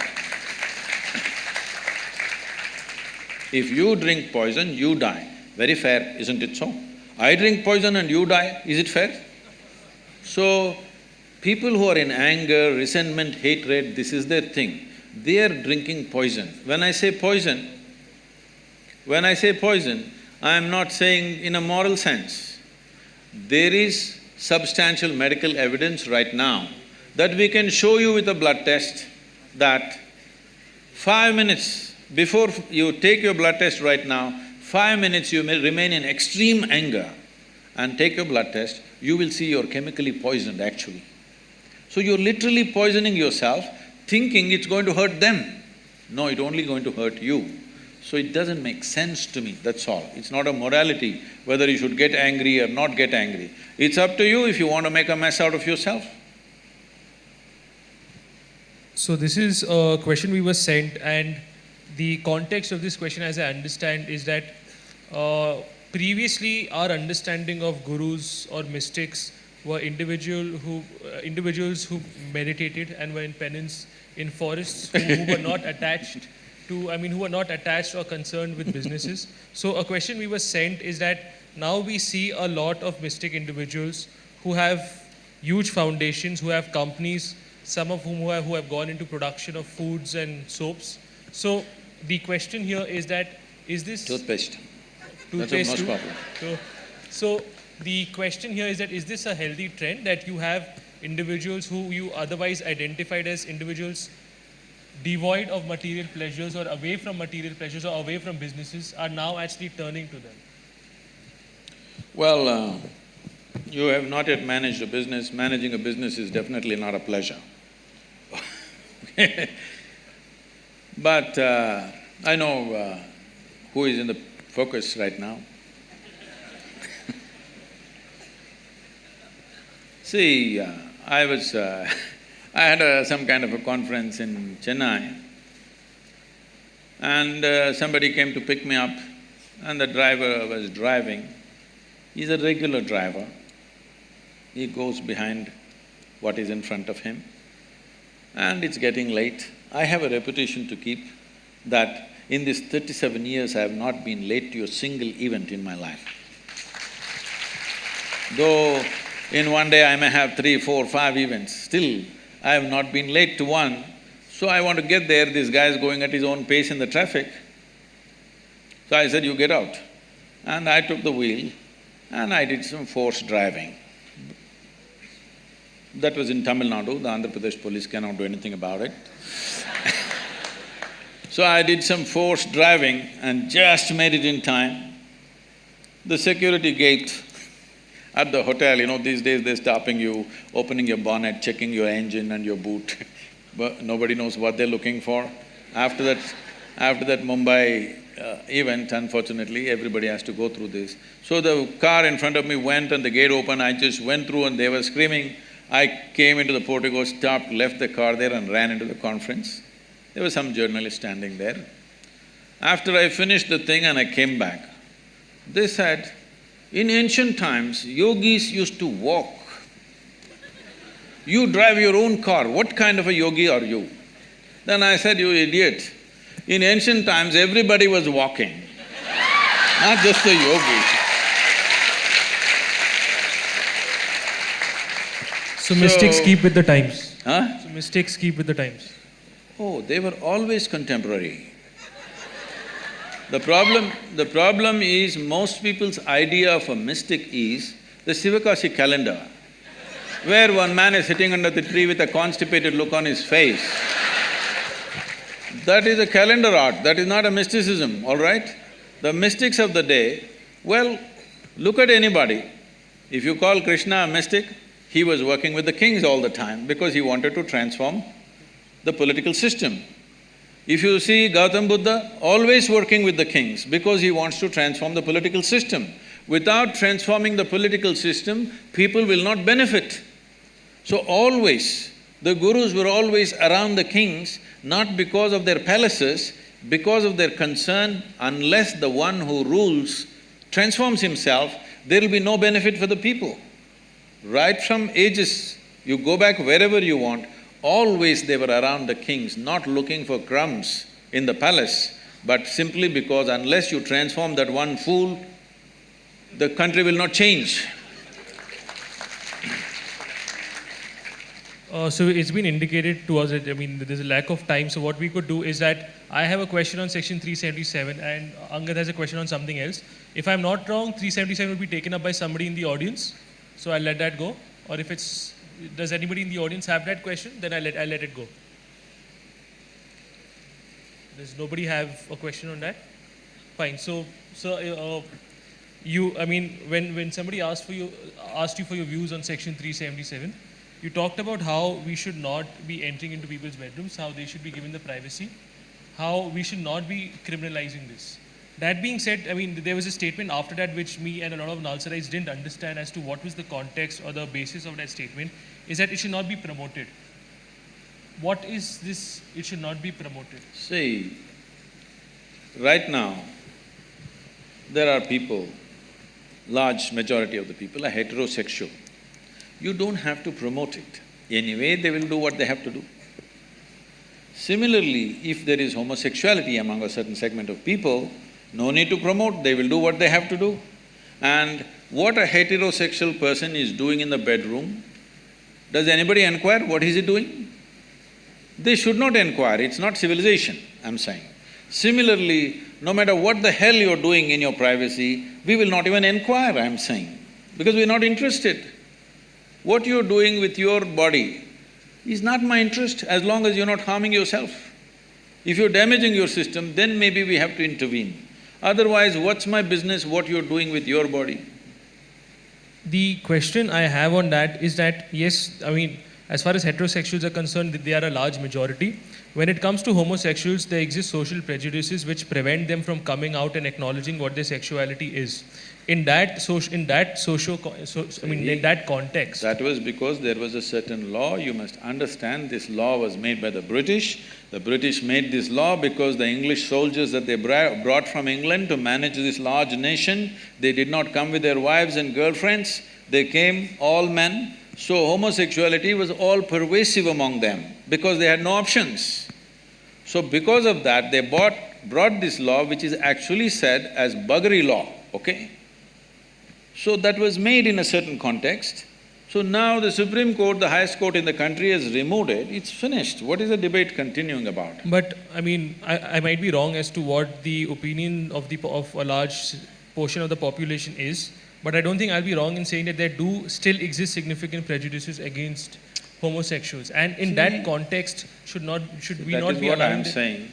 Why should you tell me that you are a heterosexual or homosexual? Why should you tell me, huh? Your partner knows what you are and that's all that matters. Why should I know? But you want to tell me, and I must have the right kind of emotion towards you. Why are you expecting this from people? Sadhguru, the point I'm arriving at is that I might not be able to acknowledge my own I will not be able to acknowledge it to myself, leave alone to anybody else, unless and until this social prejudice and until homosexuality comes out in the open. Just to give an example, once a lot of celebrities came out that yes, we are homosexual, other individuals who were also homosexuals but were scared of identifying themselves as such also accepted their sexuality. So in that context, could promotion probably make sense? We're making a mistake. Sexual preference is not sexuality. They're two different things, all right? Sexual preference is a different thing. You're making it like it's a kind of a new species. It is not, I'm saying. They're all human species, different people have different choices, it's up to them. There is no need for you to go about making some kind of a campaign about it. It's not necessary because you will inevitably get the hit from others who don't see it that way. Where is it needed, I'm asking? It's a personal choice. Yes, I might get the hate, but I also might be able to allow other people who are suppressed in their understanding of what their sexuality is come out in the open and acknowledge what their sexuality is. It might help them. See, the thing is, what you're demanding is that everybody should acknowledge whatever you do. People may not acknowledge, what's your business, it's legal, leave it, no. You're not going to prison for it, that's about it, just leave it. I don't like it, so what does it matter to you? Somebody doesn't like it, what does it matter to you? It should not matter, that's all I'm saying. It's within the framework of law, just leave it. So, Sadhguru, there's one last question in this segment, or would you like to move to the next segment? We have one social media question. Whatever, sir. You're the boss, sir, whatever you say. So we'll pick up the one last question. The theme is coexistence and fear. So clearly you have this strong affinity for the species of snakes. Now, fun fact, and you've also gone on to say that… I have a strong affinity for all species. But people take pictures only when I pick up a snake. When I pick up a grasshopper, nobody does it. You've gone on to say that there's no such creature which is as perceptive as the snake. So, fun fact, Shamanpet is a snake-infested area. We have loads of snakes around campus. Here? Yeah, in Nalsar. So It's not snake-infested. This was their homeland Exactly. and you have invaded. That's something everybody agrees That's something on. everybody acknowledges. We have come to their homeland. So this is where my question is going. Is there any specific reason why we are so fearful of these species when they themselves are equally fearful of us? So how do we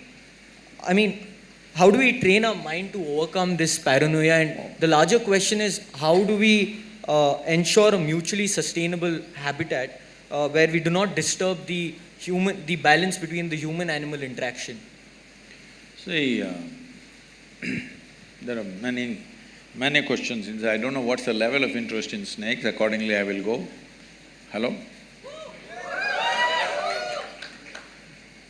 I've been involved with snakes from a very early age. When I say early, I caught my first snake probably when I was 5.5 years of age. What is significant about this is, snake is one creature.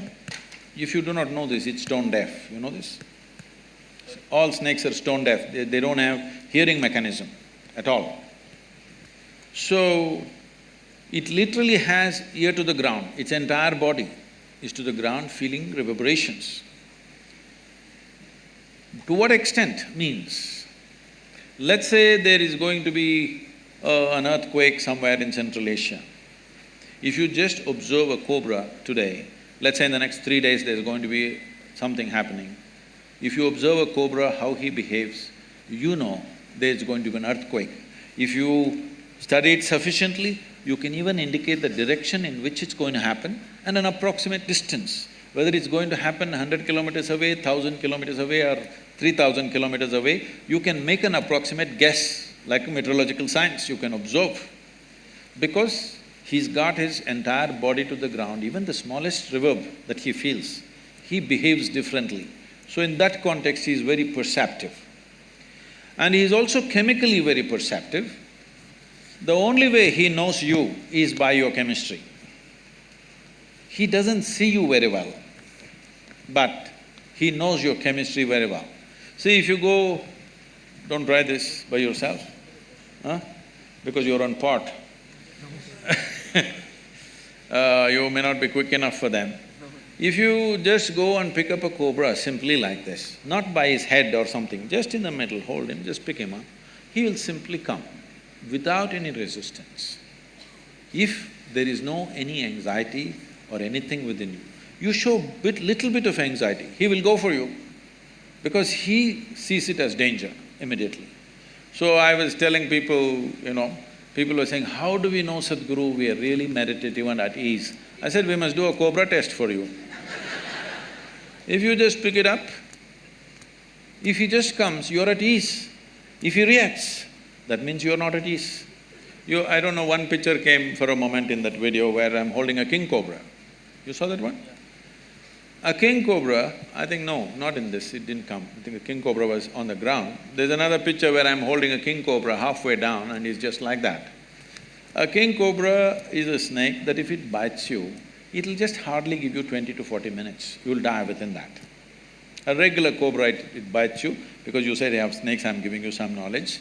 The cobra venom affects your cardiovascular system, it gives you anywhere between 4 to 6 hours.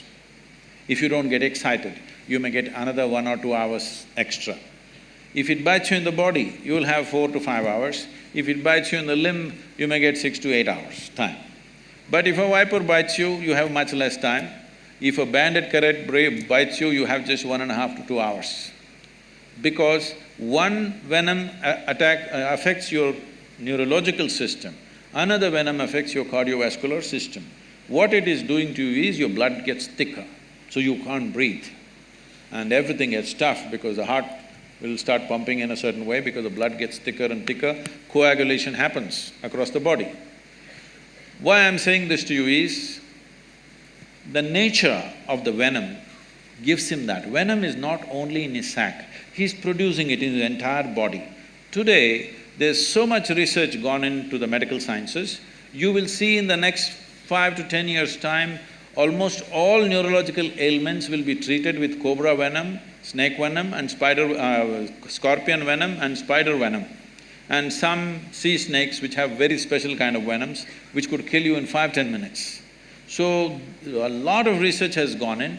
Almost for every neurological problem that people are going through, like Parkinson's and memory losses, all this they are going to treat with venom. Still it has not been approved, but much research has gone in this direction. So it knows your chemistry so well. The beautiful thing about this is, there was a time when I'm sitting in some jungles in the Western Ghats. You guys are on the east, but you must come to the Western Ghats, that's a real jungle, okay? It's a rainforest. If I'm sitting and meditating, normally I don't know why, now I'm wondering why I sat in the afternoons, but I always sat in the afternoons, not early mornings. Afternoon I sit for meditation and I'm like sitting for 5–6 hours. When I open my eyes, a dozen snakes are sitting here. They're just drawn to that chemistry. When your chemistry changes, they just know and it comes. This is why Adiyogi is shown with a cobra on his, around his neck to indicate that he is meditative, he is still within himself. If you become still within yourself, you pick up the cobra, simply it'll come like that. When I lived in the jungles by myself, no food arrangement, nothing, I mainly survived by drinking honey. Huge beehives are built at a place where the bears can't get. They calculate, the bees have such intelligence, they calculate a normal sloth bear weighs how much? Approximately about 60 to 70 kilograms. They build it on a branch where if the bear comes, even if the branch doesn't break, the branch will be sufficiently disturbed for them to go and take care of him. So it is up there and I slowly crawl up. My motorcycle petrol tube, I always keep it extra long, about 18 inches. And I go with this tube, stick the tube and drink honey. 3¼ liters to 1 liter honey, if I drink for 1 or 2 days, I'm fully fired up with food, enough calorie in my system. But when I'm drinking this honey, the bees think I'm one more big bee. They don't see me. They are looking at the chemistry. If little agitation if you show, they will come for you. In your face, if 8–10 bees bite, you will die of suffocation. In fear, if you open your mouth, if they bite inside, one will do. Just one bee, if it bites you inside your mouth, you will suffocate to death. And above all, you'll fall down from the tree, okay? So, we can give you a cobra test or we can send people from our yoga center who will train you how to handle. Suppose a snake came inside, how to take him and leave him in his habitat. He's come here not because he want to listen to the lecture or the conversation or the air conditioning, he's not come for anything that you have come for. By mistake, he's entered. You just have to let him back there. For this, little bit beyond fear you must be to take it, but without training, if you take it, you could endanger your own life. So if you want, we can train 15–20 people on the campus who can handle this safely. So,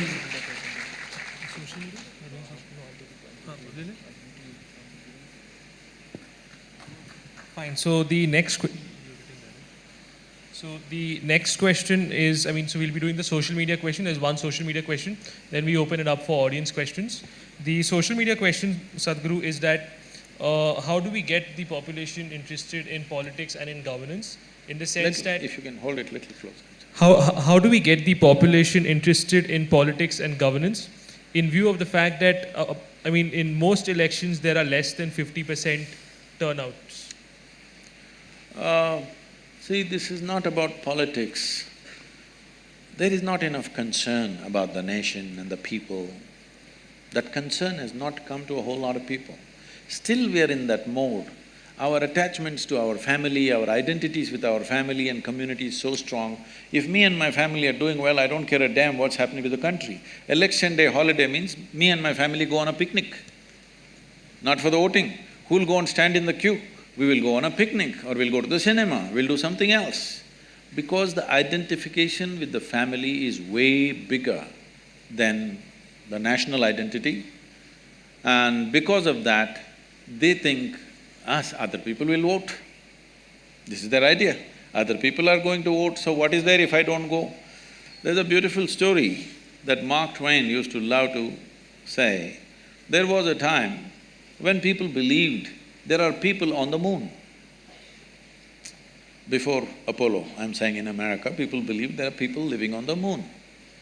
So they got a bright idea. They thought, on one particular given moment, all of us go stand on our rooftops and shout one word together in one voice. The word that you shout is "who" at them. Let's see what they say. Shall we try this here? Can all of you… I will say 1, 2, 3. Can you just say "who" as loudly as you can so that the whole Hyderabad hears? 1, 2, 3. See, you have become wonderful like this. But that day came, everybody stood on the rooftop. That time I got a very, a very artistic idea. I thought, this is such a rare moment. All these people are going to say one word. And me, I have a small voice. What is there if I don't say it? And I just wanted to hear this extraordinary moment, everybody saying "who." And that moment came and it passed in total silence. A day may come, on election day, nobody turns up except those who are herded by political parties with money and whatever goading they're doing. This is an irresponsible way to exist. See, the word for democracy in Tamil language is Jananayakam. What this means is, people are the leaders. Still our people have not understood that we are the leaders of this nation. We are still in a monarchy mindset. We think elected person is a king or an emperor. So, this is lack of education, lack of information, lack of identity with the nation, a strong sense of we build this nation is not there. Somebody is going to run this nation. This is still a British hangover. We think somebody else is running the nation. We don't understand this is our nation, we have to make it what we want. Right now we have a nation where if Donald Trump opens up visas for all Indians, 60% of the population will swim across the oceans and get to America. This is not right. When everybody wants to go away, we have not created a nation that people want to live in, isn't it? When everybody wants to come here, that means we've built a great nation. For this, participating in the fundamental democratic process is a must for everybody. But if you make it mandatory, it becomes ugly. If you make it mandatory, it becomes ugly. As you know, even national anthem is ugly right now. Something… you must understand, I went to the World Cup football and I went to the English match. I never knew this, I never thought about this. They played their national anthem. National anthem is God save our Queen, God save our Queen, give her long life and save her. And I thought, oh my God, what a beautiful national anthem we have, the way it's composed, the way the words are written, everything. Then God save the Queen, God save the King in a democratic country? So, I'm saying even such simple things we are debating, we can't get a nation to get together and even vote. Even when nation is in a crisis, When 50% of the people not eating properly is a crisis for me. It is not a normal situation for me. It's a crisis. When such a crisis is there, whether I should vote or not, now there's making a movie, yesterday he was telling me, what is his name? Konda. Okay. They're making a movie in Nota, okay? We will say, nobody is acceptable to me. Well, it all sounds very intellectual, but believe me, you don't build a nation like this. You have to make choices about whatever lousy choice you have, in that you must make a little better lousy choice. If you want to improve this nation long term, you cannot abstain and say, oh, nobody is fit enough. Well, you stand up, if you see that this is a debate going on everywhere, in every tea shop, every college, this is going on. Oh, all politicians are rubbish, they are thieves, they are this.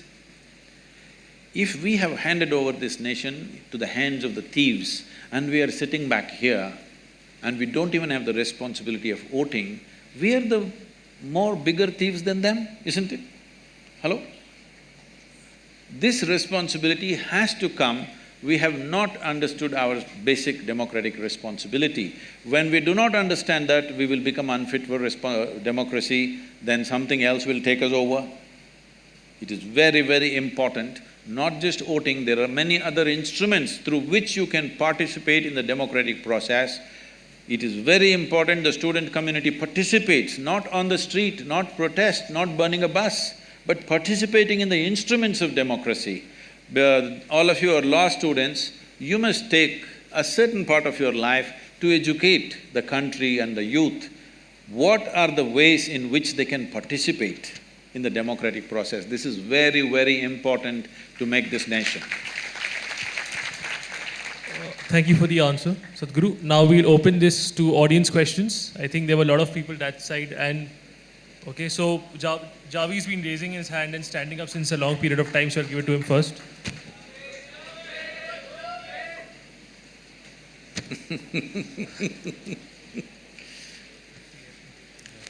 Please. Good afternoon, Sadhguruji. As an elder, as a guest, and as an achiever, you have my respect. Now, you've been talking about a lot of undernourishment in India, people who are undernourished. It is these very undernourished people that we have taken away the food from, their nutrition. And secondly, it is these minorities who are scared to, do things out of their own volition, exercise, their own autonomy because of the environment we have created. And you also talked about, how America, respects its national anthem. There have been several politically motivated stances taken by a lot of people whereby they decided not to respect the national anthem. No. They decided to respect in a different way. True. But there it's is a also… difference. By not standing up is the point here. I'm saying that, we have created an environment of coercion and violence here. And in solidarity, if we decide to, not do this because it seems like a politically motivated… Please, sir, the microphone. Because it seems like a politically motivated… we didn't hear decision. the last sentence. We have created an environment of coercion and violence in the society.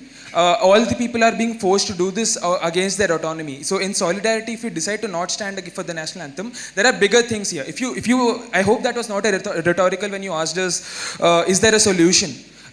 Why should we, look for a higher ideal somewhere? Why can't we just, live with acceptance and tolerance instead? Respect these people's opinions. See, that's the idea. No. That's where the does solution. acceptance and tolerance and national anthem… I don't even understand. Where is the relationship? Because many people don't want to stand for the national anthem because it's probably against their beliefs. Or, they… No. We are failing them as a nation. How will, us appealing to, some created deity of a nation help us in, solving these problems? I am 100% with you. If we are thinking in a spiritual way, I am not identified with my nationality. I see all people around the world are involved with me.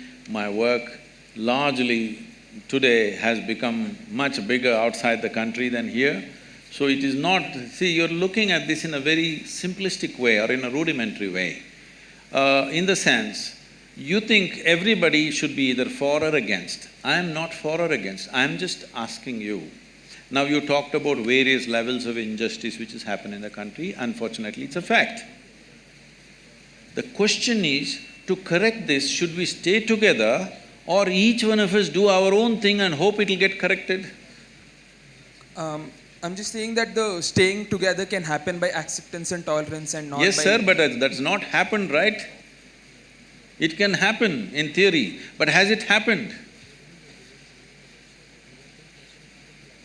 I will tell you, if everybody turns spiritual, if they experience something beyond their body, beyond their mind and beyond their beliefs and everything, the whole world will become one. I know that and I'm working for that. But do I believe it'll happen tomorrow morning? It'll not happen tomorrow morning. I mean... I must tell you, when I was… how old are you? I'm 21. Huh? I'm 21. Okay, when I was 4 years beyond you, when I was 25, something happened to me. I just sat in one place and suddenly I realized every cell in my body was bursting with ecstasy. I didn't do anything, simply it was overflowing with ecstasy. Then I realized, if you don't do anything, if you don't mess with anything in the body or in the mind, it just overflows with ecstasy by itself. When I realized this, I actually sat down and made a plan. This is so simple. On that day, the world's population was 5.6 billion people. I made a calculation and said, in 2.5 years' time, I will make the whole world ecstatic because it doesn't need anything. If you just teach them how not to mess with themselves, they will all become ecstatic. I thought it's going to happen on that day. But look at me, 37 years, hey, you're not looking at me. 37 years, and well, I have touched over 500 million people, but that's not my idea of the world. My idea of the world is 7.6 billion people. Now I know I will die as a failure, joyfully, but as a failure. So I want you to understand the nation is not built on some egalitarian ideas. People need emotion. Without emotion, they won't come together. You cannot put people together without emotion. Whether it's a family or a nation, it's true. Just one last point I want to make. You have so much soft power as a celebrity and, as a, mystic who is well known throughout India. And the state at the same time is the state well. So, I mean, in such a politically charged environment, us taking a stance, I do think that's problematic to, a lot of other, communities which disagree with what's happening. What stance have I taken? In terms of saying that, national anthem should be respected and, these are things which people don't agree with. Okay, what would you like to respect about this nation? Please tell me, we'll do that. Constitution at least? Sure, I mean, I'm saying let's just respect each other, that's it. See, where is each other? We don't meet each other, right? Every day? See, please understand, when we say a nation, we are not talking it's a flag or it's an anthem. When we say a nation, we are talking it's a certain people. So there are certain symbols which represent these people whom you call as Indians right now. So, why 3 striped colors? Why can't we have 7 colors? Yes, we can have, why not? If you want to redesign the flag, you can. But right now, this is it, all right? If you want to change the design, we can. You want to change the anthem, we can rewrite the anthem if you wish. But I'm saying, without tools of integration, you don't make a nation. It is idealistic to say, let's not have anything, let's just live as a global village. It's a fantastic idea, but can you make it a reality? Can you execute this idea? That's all I'm asking. I'm talking about execution. As an idea, global is fine. If there is no nationality in the world, it'll be a fantastic world. But are we capable of doing that? Within a state, we have to break 2 states because we can't get along for some reason, isn't it? So I think we'll spread out the questions in the interest of bringing out diversity of opinion. If the mic would be given to the lady in the 3rd seat here. Yeah, here, can the mic be given to Hello? Namaskaram, Sadhguru. Who is this? Where are you? Namaskaram, Sadhguru. Sadhguru, I will take only 45 seconds, okay? Question is 45 seconds, why? I won't disturb anyone because there are many a person want to Really question. sorry, but could we go ahead and, he chose okay. somebody first, let's go with him. Yeah. Sadhguru, Can the mic be given to the lady in the 3rd seat? can I ask a question first? You should ask, you're going about giving a speech, huh? Sir, I just want to say, you are just my life, okay? No, this is not a Okay, sir, my romantic question. expression. Please ask the Okay, question. my question is, sir, you told in your childhood you experienced the realization of ignorance. Some point when I watch your video, I also felt that I don't know really nothing. Nothing means nothing. But after 10 minutes or 15 minutes, I get influenced by my mind or something like that, and I lose that realization. I want to live like that. I want to live that. I want to live like the realization that I don't know. Right. From that realization, my intelligence just becomes pure, and I can look at everything. That's fine. See, just intellectually thinking I do not know is not the point. You must know the pain of not knowing. The pain of not knowing should sear through you. Only then your intelligence becomes awake. See, just look at this. Suppose I ask you to walk from here to there right now. Later on, and you will simply walk like this without noticing anything. Suppose we make this hall pitch dark, you don't know what is next step. Will you walk? Everything alert, all your senses, intelligence, awareness, everything super alert, simply because you do not know where the next step is. So, I do not know is not an intellectual conclusion. It is the pain of not knowing. It must really sear through you, it won't let you sleep, it won't let you eat, it will keep you in a certain way. When it keeps you in that way, then you will see your intelligence stays awake and alert. In sleep and in wakefulness, it stays alert. When that happens, see, just now we finished Ganesh Chaturthi. What Ganesh Chaturthi means is, it's all become all about eating now. We've made it like that because we only see Ganesha's big stomach these days and we are inspired by that. Essentially, you know the story of what happened, that little boy stopped Shiva and Shiva decided to take off the head of a Gana. A Gana means, Ganas are described this way, that they were talking in a language that nobody understood and they had limbs which had no bones. Like this it's described in the certain texts. So he took off one of their heads, or the chief of the Gana, and put it on this boy and made him live with this new head. So he had this new head which is not a human head. Because of this, he was extraordinarily intelligent. You heard of those stories where he asked Vyasa that if you dictate something to me, you should not stop. If you stop, I will give up this stupid project and go. If you don't know what you're talking, I'm not going to write down. You must simply speak without a break, only then I will write down. So essentially, Ganesha had enormous… he's Ganesha, not Gajesha, okay? The elephant head came because of Shivakashi calendars. So he's a Ganapati and he has an extraordinary head and an intelligence. Because of this intelligence, he cleared all obstacles. So he became Vigneshwara. So our interest is that in him, that if we have intelligence like this, we will remove all obstacles in our lives. This is the fundamental and the phenomena of Ganesha is just this, that if your intelligence is always on, you simply dissolve all obstacles in your life. So he is a Vigneshwara. But on that day, most people are usually only boosting their belly, not their brain. What it means is you need a new head. So, Angad has already chosen, so if you could give… And then we'll move on to Joe, because Joe, some people there also, because he's been raising his hands in some time. Namaskaram, Sadhguru. First here. Many people say that thoughts create karma, and sometimes our biggest fears keep on recurring in our minds on a daily basis.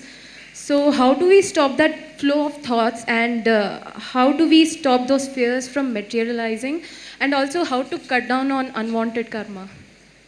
Whoa. See, this whole karma business has been very misunderstood and been projected as a fatalistic process. Karma means this, karma means action. Literally translates as action. As you sit here, there is physical activity going on, there is mental activity going on, there's emotional activity going on, there's energy activity going on. These four dimensions of karma are happening within you every moment of your life. Both in wakefulness and in sleep, it's happening. Now if I ask you a question, since today morning, since you woke up to this moment, how much of these four dimensions of karma are you conducting consciously? How much do you think? percentage. Well below 1%, believe me. It's way below 1%. When 1% of your life, let us say, is conducted consciously and 99% accidentally, you must be shit scared of life. How else to live? If you're driving a car and 99% it is accidental the way you're driving, will you be scared or not? So fear is a consequence of your inability to manage the nature of your intellect. See, your life's experience is happening this way. These are three dimensions. There is something called as memory, which feeds you all the time. Memory is not just what you remember. You don't remember 10 generations ago how your great-grandmother looked, do you? You don't, but her nose is sitting on your face, yes or no? You have genetic memory, you have evolutionary memory, you have karmic memory, articulate and inarticulate levels of memory. This entire thing is memory, head to toe. Every cell in the body is memory, isn't it? We can take one cell and create the whole of you, and that's how your parents also did. Just one cell, and see, you become like this. So, there is enormous amount of memory in this. This memory rules certain things, but there is a present experience. Memory is of the past, but the present is of experience, your ability to experience. If you want to experience anything, you must be conscious, you must be aware, only then you can experience. The future is an imagination. So memory, experience and imagination, it is between these three dimensions in which you exist. Memory you cannot change because it's already there. Present you don't have to change because that is also here right now. It's only the imagination which you can change. So what are you fearful about? Something that will happen or you think will happen, isn't it? Fear is always about something which does not exist right now, it's always about what will happen. So you are suffering that which does not exist. If you're suffering that which does not exist, there are psychiatric terms for that. Hello? Your only comfort is everybody is in the same state. That's how it is in asylum usually. Everybody is in the same condition. But right now people are in this condition, what happened 10 years ago they can still suffer, what may happen day after tomorrow they already suffer. They're suffering things which does not exist, simply because in your education system, you are studying about everything except how to manage this. If you do not know how to manage this, it doesn't matter how much nonsensical information you have gathered, it'll be not of much use to your life. You must know how to keep this, how to conduct this body, how to conduct this mind, how to conduct this emotional structure and the energy structure. If you do not know anything about this, then you are an accidental being. You being fearful is good, otherwise you may cause enormous harm to yourself. The next person, if I'm not wrong, was Joe, so he'll be… You got everything set, huh? Hello, Jaggi Vasudev sir. Before I ask my question, I just have to tell you that I was very impressed by your e-commerce website, which sells yoga merchandise. I think it's really cool. It's better than Flipkart and Amazon, and I hope that, you know, in a few years' time, it will become the biggest e-commerce company. It's a conscious decision I have taken that our commerce part is done just to take care of a few things. Our commerce will never grow beyond the foundation part. I clearly made the distinction, there's Isha Foundation and there's Isha Business, and we have contained the business. In spite of enormous demand, we have contained the business because… So it's very impressive, sir. No, you should not be impressed by that. You must come and see what I do otherwise. So, the real thing. My question… I want to tell you that I was also very impressed by your commitment to rule of law that was evident from the discussions that we've had. In the same light, I just want to ask you that in one of the blogs that you have written in your website, you speak about women's entry to Shani temples. And there you say that, look, the reason why they shouldn't be allowed is because there are planetary forces and it's not good for women to enter these temples. In the same vein, I just want to tell you a little bit about the law on the point. There are Supreme Court judgments which say that if you make laws which tend to be discriminatory for women, it cannot be a justification that we are doing it for their benefit. That cannot be the justification for any law that discriminates against women. This is the law of the land.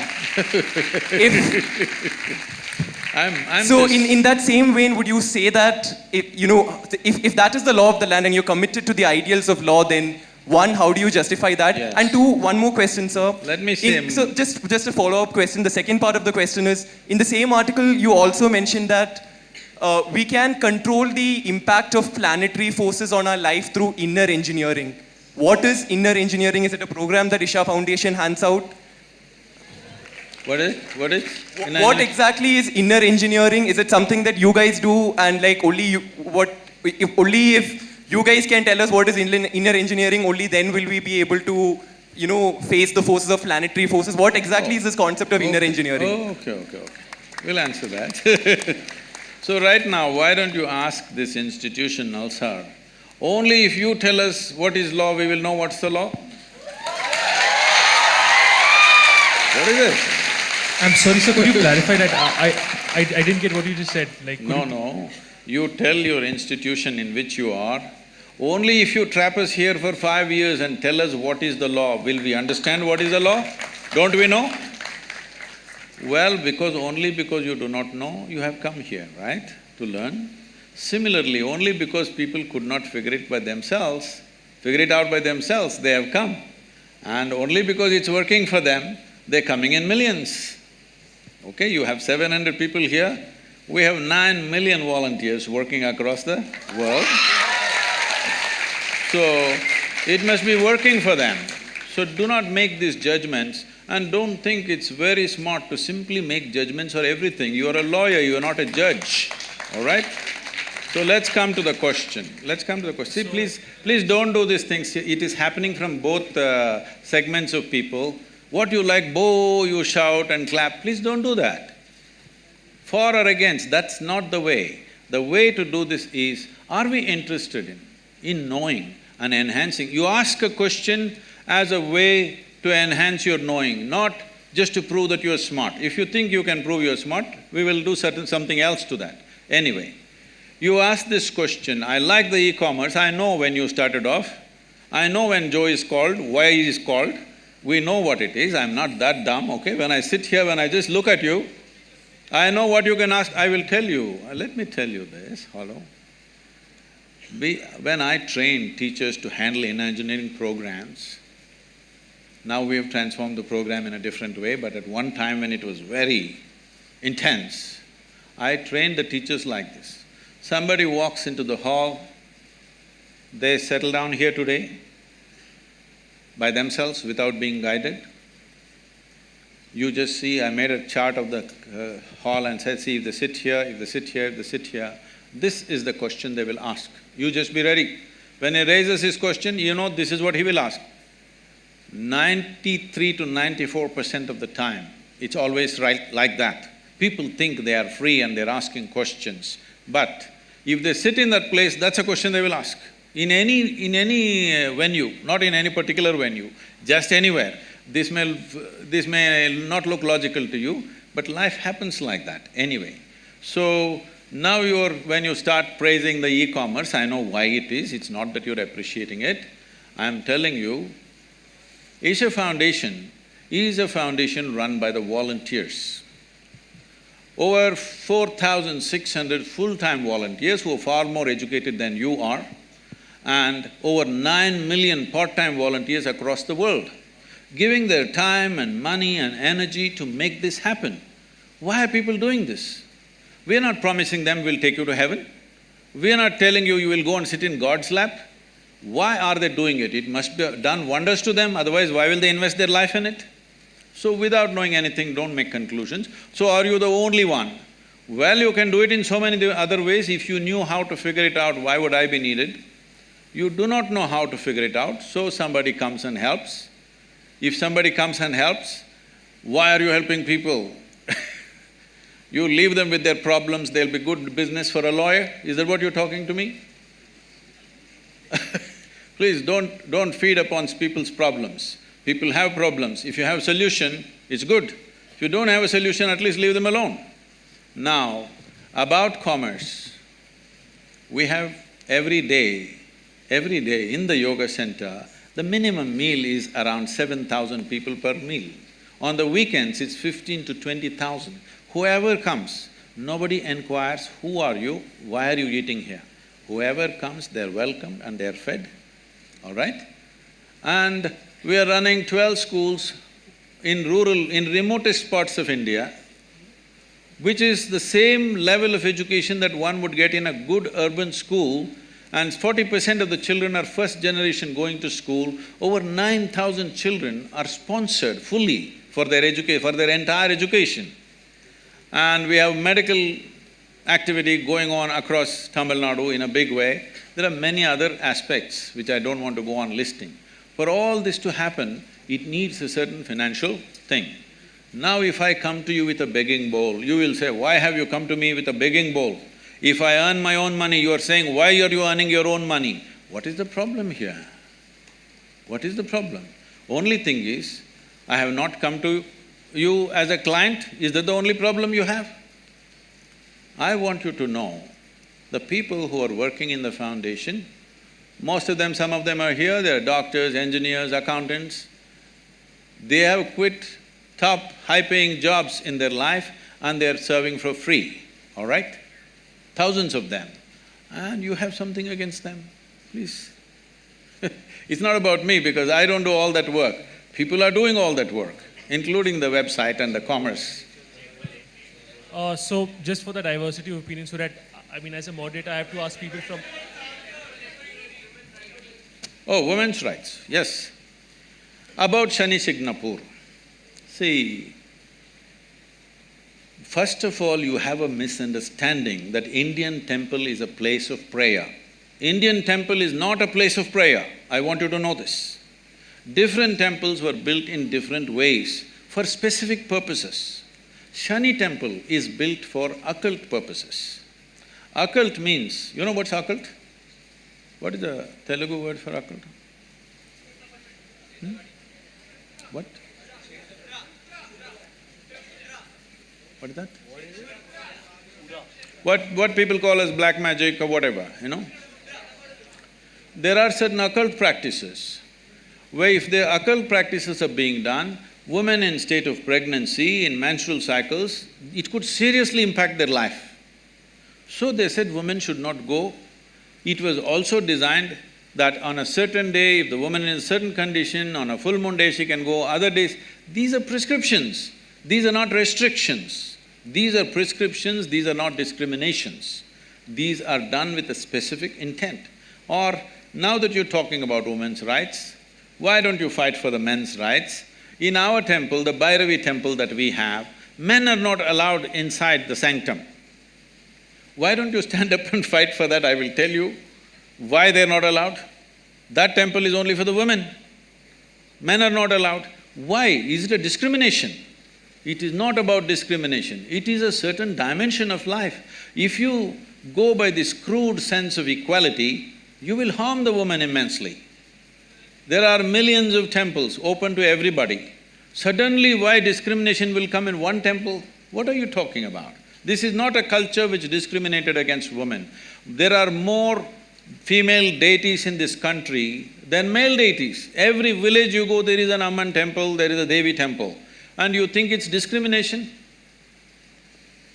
These are very rudimentary ideas picked up from the West.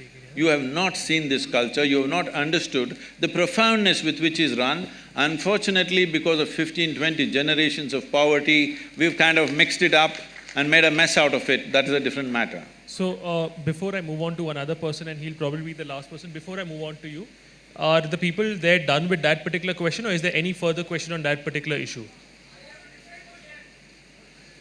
For diversity of opinion, I need to choose somebody from here. So, unless you don't have a further point on the same issue, I'll proceed. So, could somebody please give him the mic? Namaskaram, Sadhguru. So if Job has a follow-up, then please proceed. So this… I can't help it. I mean, if he's not satisfied with the same issue, he should be. All right. This crude sense of knowledge that you're talking about is the knowledge that's coming from the Supreme Court of the country. Who is speaking? Huh? So this crude sense of knowledge that you say is the knowledge that's coming from the Supreme Court of the country. No, please You understand. are, No, please listen to me. Sir, you're still not addressing the point that who are you and I sitting here to make prescriptions for women and say that this is harmful for you, hence don't do it, or this is not harmful and you shouldn't do it. It's not up for you and I to do it. If it's harmful and they still want to do it, they are free to do it, right? I mean, you say that what people want to do in their bedroom, it's an individual choice. If women want to enter it, they want to enter it. Who are us to stop it? You ask a question, please. You please ask a question. I'm not that dumb that a question needs to be explained to me. You ask a question. So you didn't answer it the first time, hence I'm explaining Okay, it. you asked a question again. Let me answer this, right? The question is, who are you to tell the ladies whether they should go to this or not? No, I'm saying they should have the option. I'm saying they should have the option. So, I mean, just to give a similar example, sir, alcohol might be... Oh, sorry. I got it. There are hundreds of temples in the country where men cannot enter. So if men say... There's a history of discrimination. That is a different matter. See, you're mixing up two things. There is unfortunate history of discrimination on all levels. That's a different matter. That has to be settled in a different way. But when a specific aspect comes, if you want to rule out all the subtler aspects of life and just say this is it. Anyway, let me tell you this. This I'm on camera, let me tell you this, okay? Supreme Court is there to interpret the Constitution. It cannot create a new Constitution. Doesn't matter what are the powers of the court. It cannot create a new Constitution. It is only there to interpret the law the way it is. Am I right? You're all lawyers? Hello? That's debatable. That's debatable. When you debate that, there is going to be lots of problems because every pressure point, people will apply. Every motivated group will push for their own laws. If you create enough ruckus, some new law will happen. This should not happen. It is essentially within the framework of the Constitution, everything should happen. In the framework of the Constitution, there are laws where there are public places and there are private temples and private places of worship. How it should be done there is left to them. It is for them to decide how it happens. Is it happening simply because of a discrimination against a gender? If it is so, it must be struck down absolutely. But if there are other aspects to it, if you think you cannot consider anything else, then it's ridiculous. It becomes ridiculous. It's like saying, don't I have the right to enter the ladies' toilet? What nonsense is this? Do you need a law? You just need sense that you don't go there. Job, is your question answered? Or should No, I? it's not answered, but that's Then- okay. It's not answered. Shall we answer, Mr. Joe? Okay, so... I'm okay. So there's a difference between a man not allowed to enter a woman's toilet and you using the same analogy. I'm not saying he's not allowed. A man who is a man will not enter. That's all I said.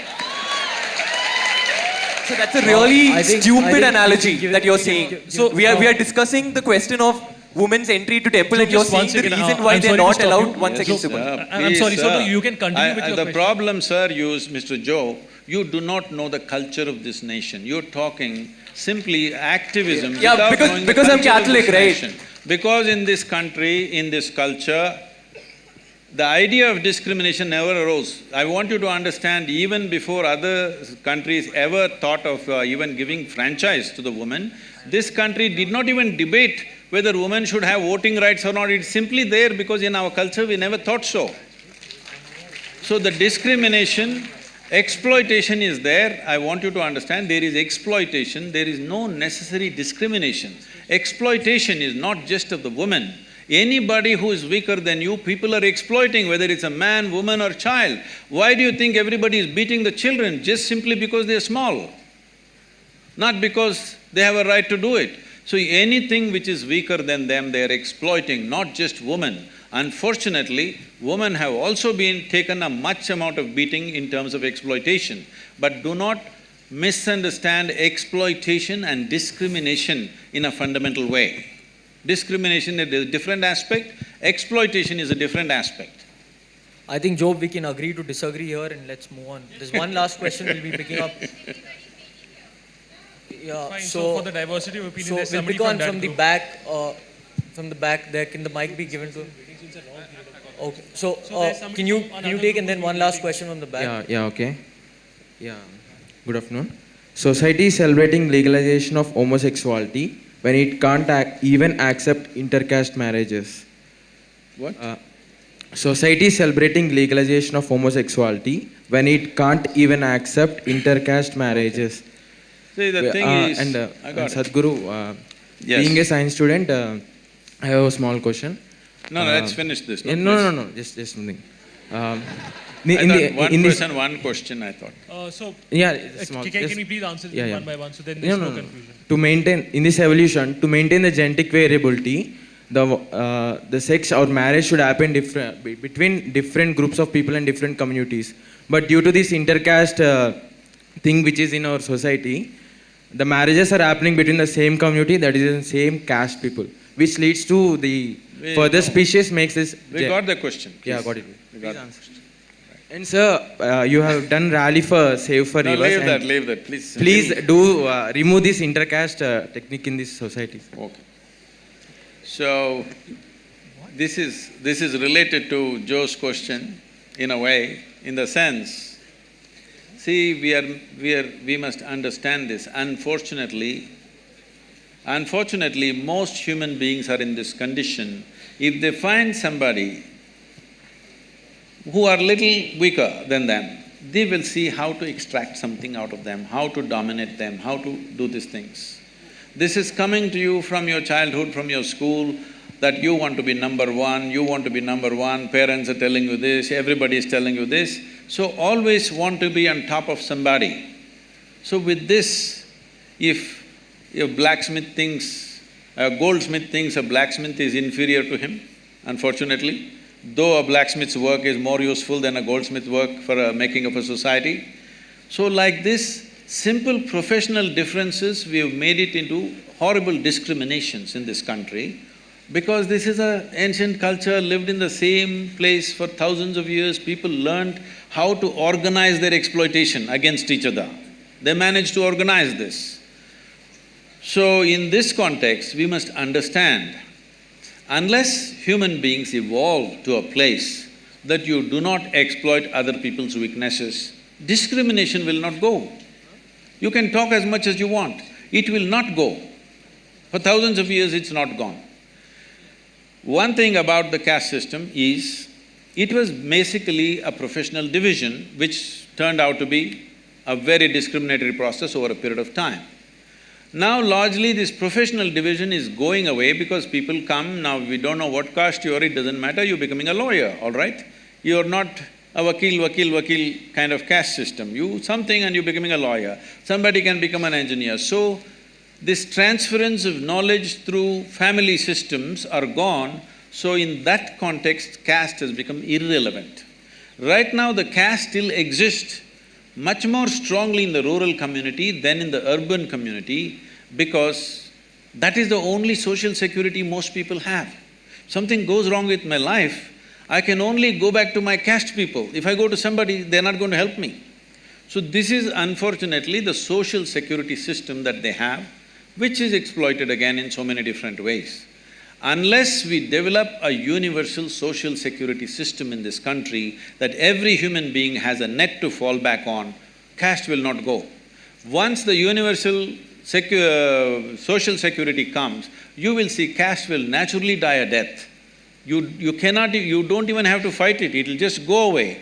Once this social security is there for the human being, the reason why it's gone in educated and well-to-do people is because they have their own security. They don't have to go back to their caste.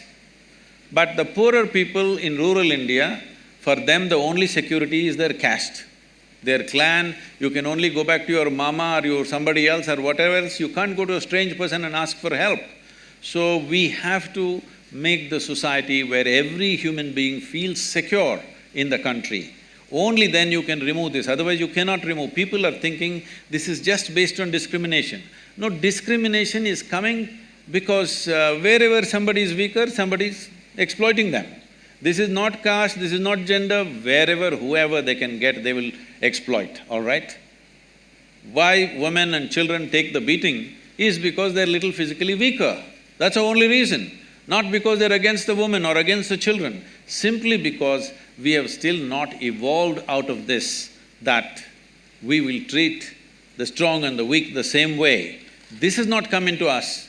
This will not come because you fight something. This has to come by evolving the society, by evolving individual human beings, otherwise it will not happen. Thank you for the answer, sir. So the team has been, the team has been signaling to us that we should have finished this about 10-15 minutes ago. That being said, there seem to be a lot of interested people who've been raising their hands up. If you're fine with some more questions, we can proceed. Otherwise, we can. It's completely your choice. If you're okay, I'm okay, sir. You are the boss today. No, so, sir, it's your decision. No, sir, you are the moderator. They have been signaling. If you to say us answer the questions, I will. If you say please leave, I will leave. What we can do is we can take 3 final questions and then So, I mean, from all 3 sides, like. Can the mic be passed on to the back rows there? Hello? The back rows there. I will pass the it left. on once I'm done with my question. Where's the mic? Please speak now. Once you have the microphone, please ask Hi. the question. Hello, Sadhguru. I'm Shrikari, and I'm running an NGO for underprivileged children right now.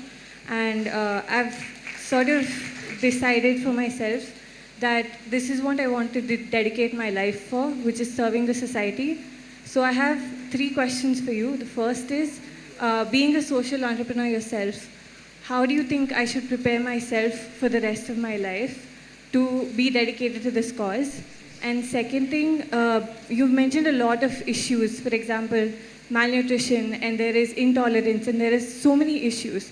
So which issue do you think that our generation should target in order to get the best effect out of it?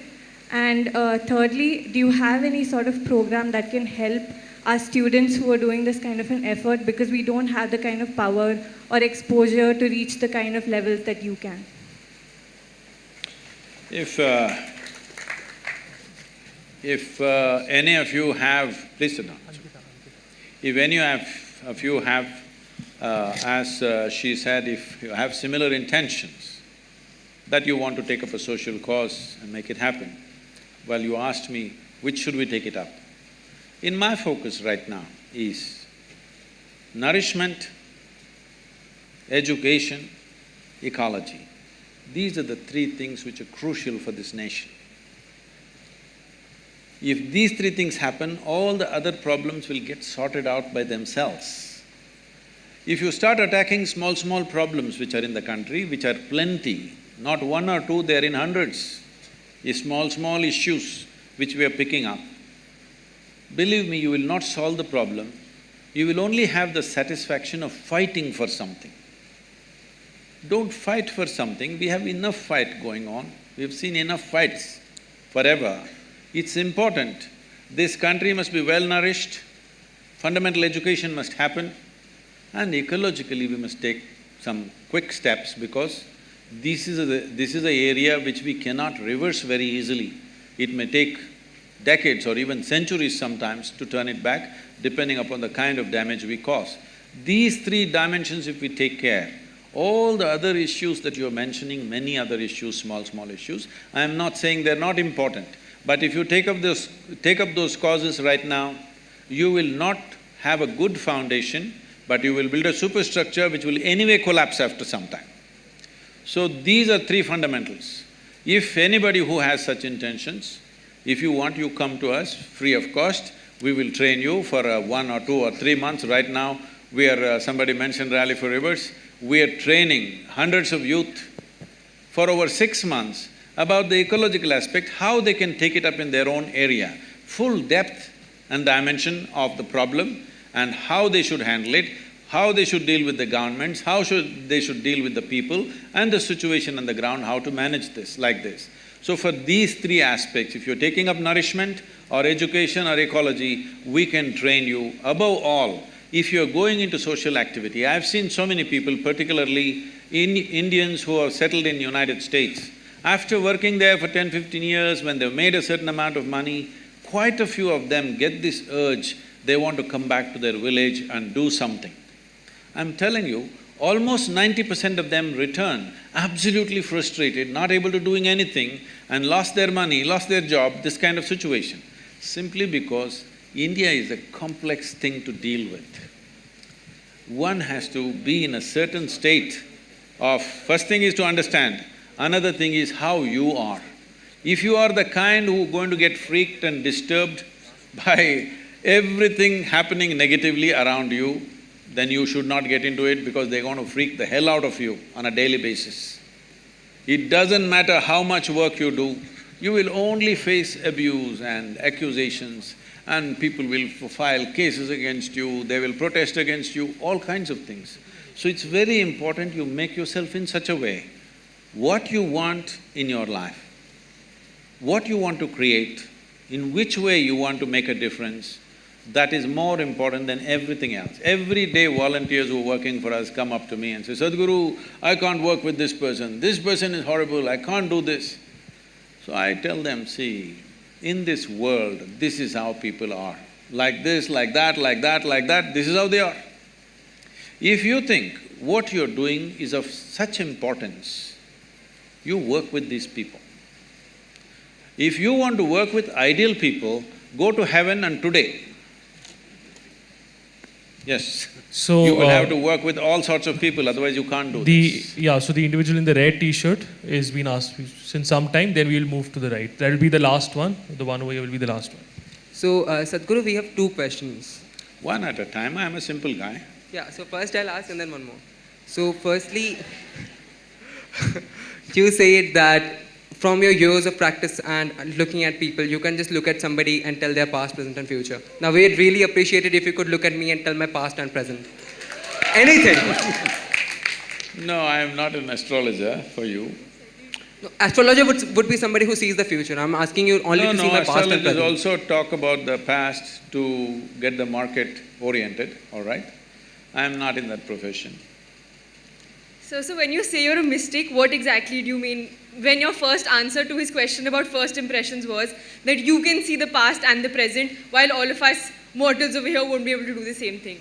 So then fulfill his claim that you can tell us about his past or his present. But notwithstanding that, my question is different. My question is that you've spoken about how you believe that like we must live in harmony with nature, etc. You told us that we've come here and we've taken over the land which belonged to snakes. No, that is true everywhere. Huh? Correct. Taking you to the question I'm so sorry to stop you, sir, in case you're not comfortable answering that. No, I'm okay with any question. All right. So, a lot of the infrastructure just make the question smaller and 30 seconds. More. A lot of the infrastructure 30 seconds is a long question. 5 seconds. 20 seconds. A lot of the infrastructure of the Isha Foundation has been built on elephant corridors, really? Something which both the National Green Tribunal as well as the High Courts have admitted to without the requisite permissions. We tell you this goes against rule of law, which you stand for. This goes against living in harmony with species, both of which you've spoken right here at Nalsar. So if you could clarify regarding that. Okay. There is a fan following for that also. So right now, all of you, those of you who are clapping and screaming, listen to me. You also, ma'am. What's your name? Huh? Sanchita? Ankita. Okay.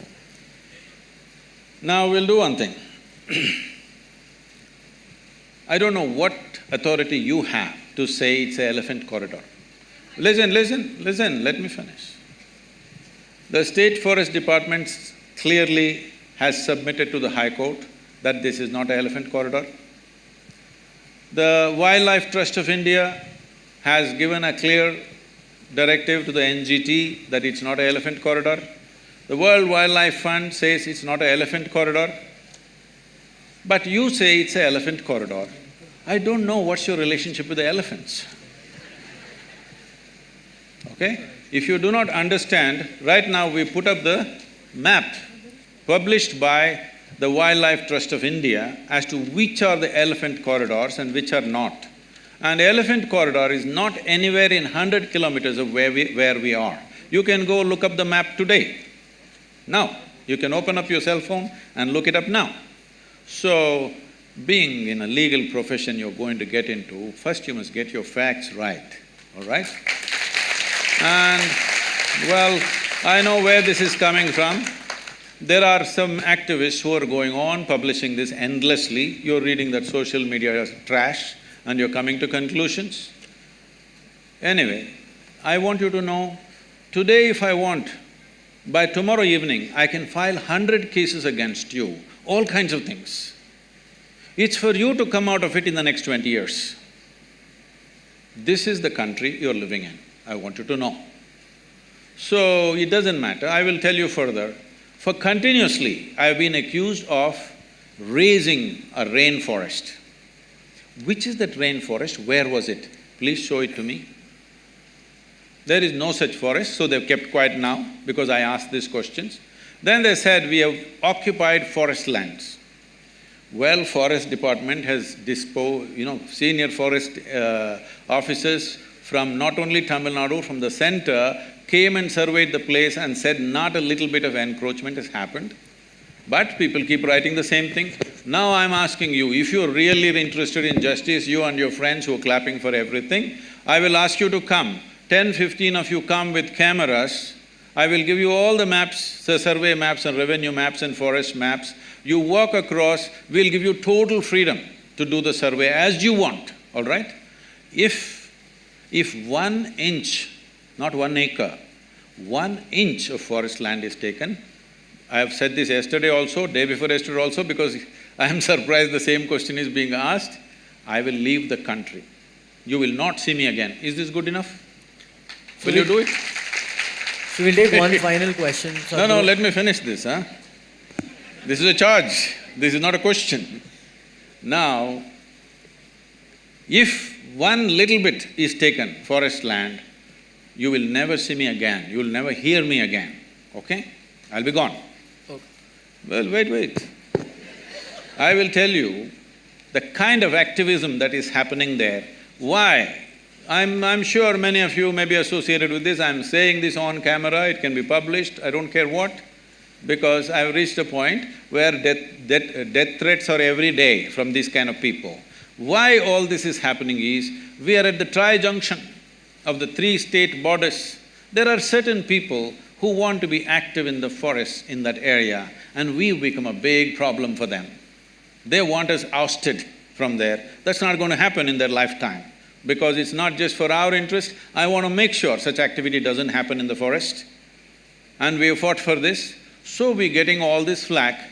And for every little thing, without knowing facts, being future lawyers, you must have little more facts on your hand. This is not the way to go to a court, you know. This is not the way to go to a court. You must go with facts. If you are not looking at being a lawyer as just as a business, but as a way of serving people and bringing justice to people, this is not the way to go. I will tell you further. You have seen the image of Adiyogi? Yes. A whole campaign has been made. They showed images of some forest and how the entire thing was raised to put up Adiyogi statue. So we put out the Google Maps. Before we bought the land, how it was, how it is today. Today this technology, you can't go on lying forever. Once we put up the Google Maps, they became quiet. So Google Maps are of 2006. They said before that there was a forest. So I said, do one thing, from 1960s, okay, or before I was born, 1940s, you take the revenue map.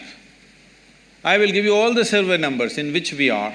See what were the crops which were grown, for what taxes people have paid. Revenue records are there, Google Maps are there, you can't be just lying to yourself endlessly. And I will tell you how much prejudice is there. A certain group of people with government officials and a collector comes to visit the Adiyogi statue. One official, not a low-level official, a mid-level official, says they have built a factory shed without permission. So collector asks, where is the factory shed? He points at Adiyogi and says, this is the factory shed. He's surprised, is this a factory shed you are saying, this is a monument? They've taken permission for a monument. No, in my opinion, this is a factory shed. Inside there are metal members and outside there is a metal skin, so it is a factory shed. Tell me, who will call the image of… If there is an image of Adiyogi, can you put it up? Who will call this a factory shed? Please look it up. Please look it up on the website. You look at the Adiyogi, it is on the Guinness record for the largest face on the planet. And now somebody describes this as a factory shed and wants to file a case on us. I want you to know who is this person who calls Adiyogi a factory shed and what is the intention and what is the purpose of such a comment. Who they are and what they are motivated by. You must look at it. Yes or no? Please look at it. And I'm telling you, the reason all this has started is because of the tri-junction. One mistake we have done, if it's a mistake, I don't think it's a mistake personally, but legally it's a mistake, is they did not give us a particular officer who was sitting. It's all become religious in this country. A particular officer who is sitting there does not give us a no objection certificate, even though we fulfill all the legalities for 4.5 years. Nothing happening. I said, go ahead and build. We had everything else, only one department we don't have, no objection. First, why the hell do you have an objection when I'm investing and building infrastructure for this country and for the people? What's your problem? But they have a problem. No objection certificate takes 4.5 years and they don't give an explanation why they have an objection. There is not a single reply. So I said, go ahead and build. So we built 2 buildings without that one no objection. Using that, they filed multiple cases on us. But now, the government has given us permission for that also. It's been regularized, they asked us to pay a penalty, we paid, and we regularized all that. There's not one illegal structure there, and we are not on the elephant corridor. Please get your facts checked properly. Okay. One last question, the man in the blue shirt. And now that right you in the raised front. this question, I must finish this. Now that you raised this question and you charge me with this, if what you have said is not true, please go on the social media and say, I've been talking rubbish without knowing what are the facts.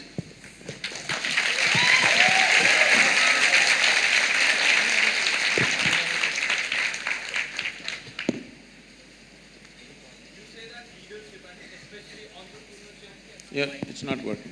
Give us… Mike. give the… Is it… You say that leadership and especially entrepreneurship and enterprises is very much needed for the growth of this nation.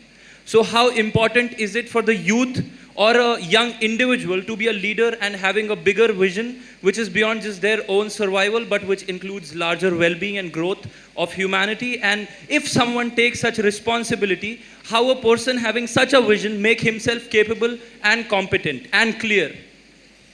Thank you. See, in the development of a nation, today we have reached a point in the world where it is not the military prowess of a country, nor is it the political circus that goes on in a country, nor it is the activism and stuff that goes on in the country which decides the well-being of a nation. It is the success of the businesses which will determine the well-being of a nation, because we have decided to go market economy. Is it the best way to do things? I personally may not think so, but that's not the point. We've decided to go that way, we have to make it a success. That's all there is left to us. Every day we can't be rethinking which system to take on. We have to make it a success because we've chosen to be there. Now, for me to become a business leader or a social leader, what is it that I have to equip myself with? Well, that now famous inner engineering, that's the first thing you must do, because if you are not equipped to handle various uncertainties in life, if outside situations are going to determine what happens within you, then you should not enter into that kind of ventures because life will freak the hell out of you. You must choose a safe job. If you are the kind who is going to be impacted by what's happening around you, then it is going to be very difficult for you to handle those kind of situations. So first thing in everybody's life, no matter what you're planning to do, in everybody's life, first thing is to enhance this life, then to act in the world. If you act in the world before you enhance this life, you will see, if you succeed, you will suffer, if you fail, you will suffer. Very important that you bring yourself to a state that your peacefulness, your joyfulness, the pleasantness of who you are is not determined by somebody else or something else. If you establish this one thing, you are equipped for life. Thank you very much. We're done.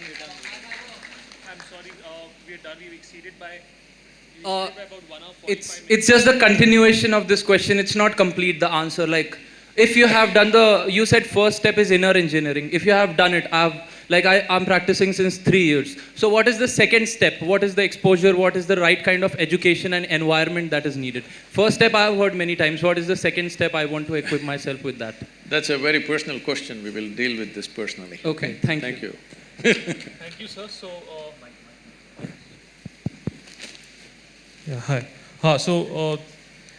Thank you, Sadhguru, for answering all questions. I think we exceeded the limit by around 1 hour, by at least 1.5 hours. Oh. So, thank you for, patiently answering all questions from all different people. And Quite explosively, not patiently. Quite explosively, not for patiently listening and explosively answering the questions.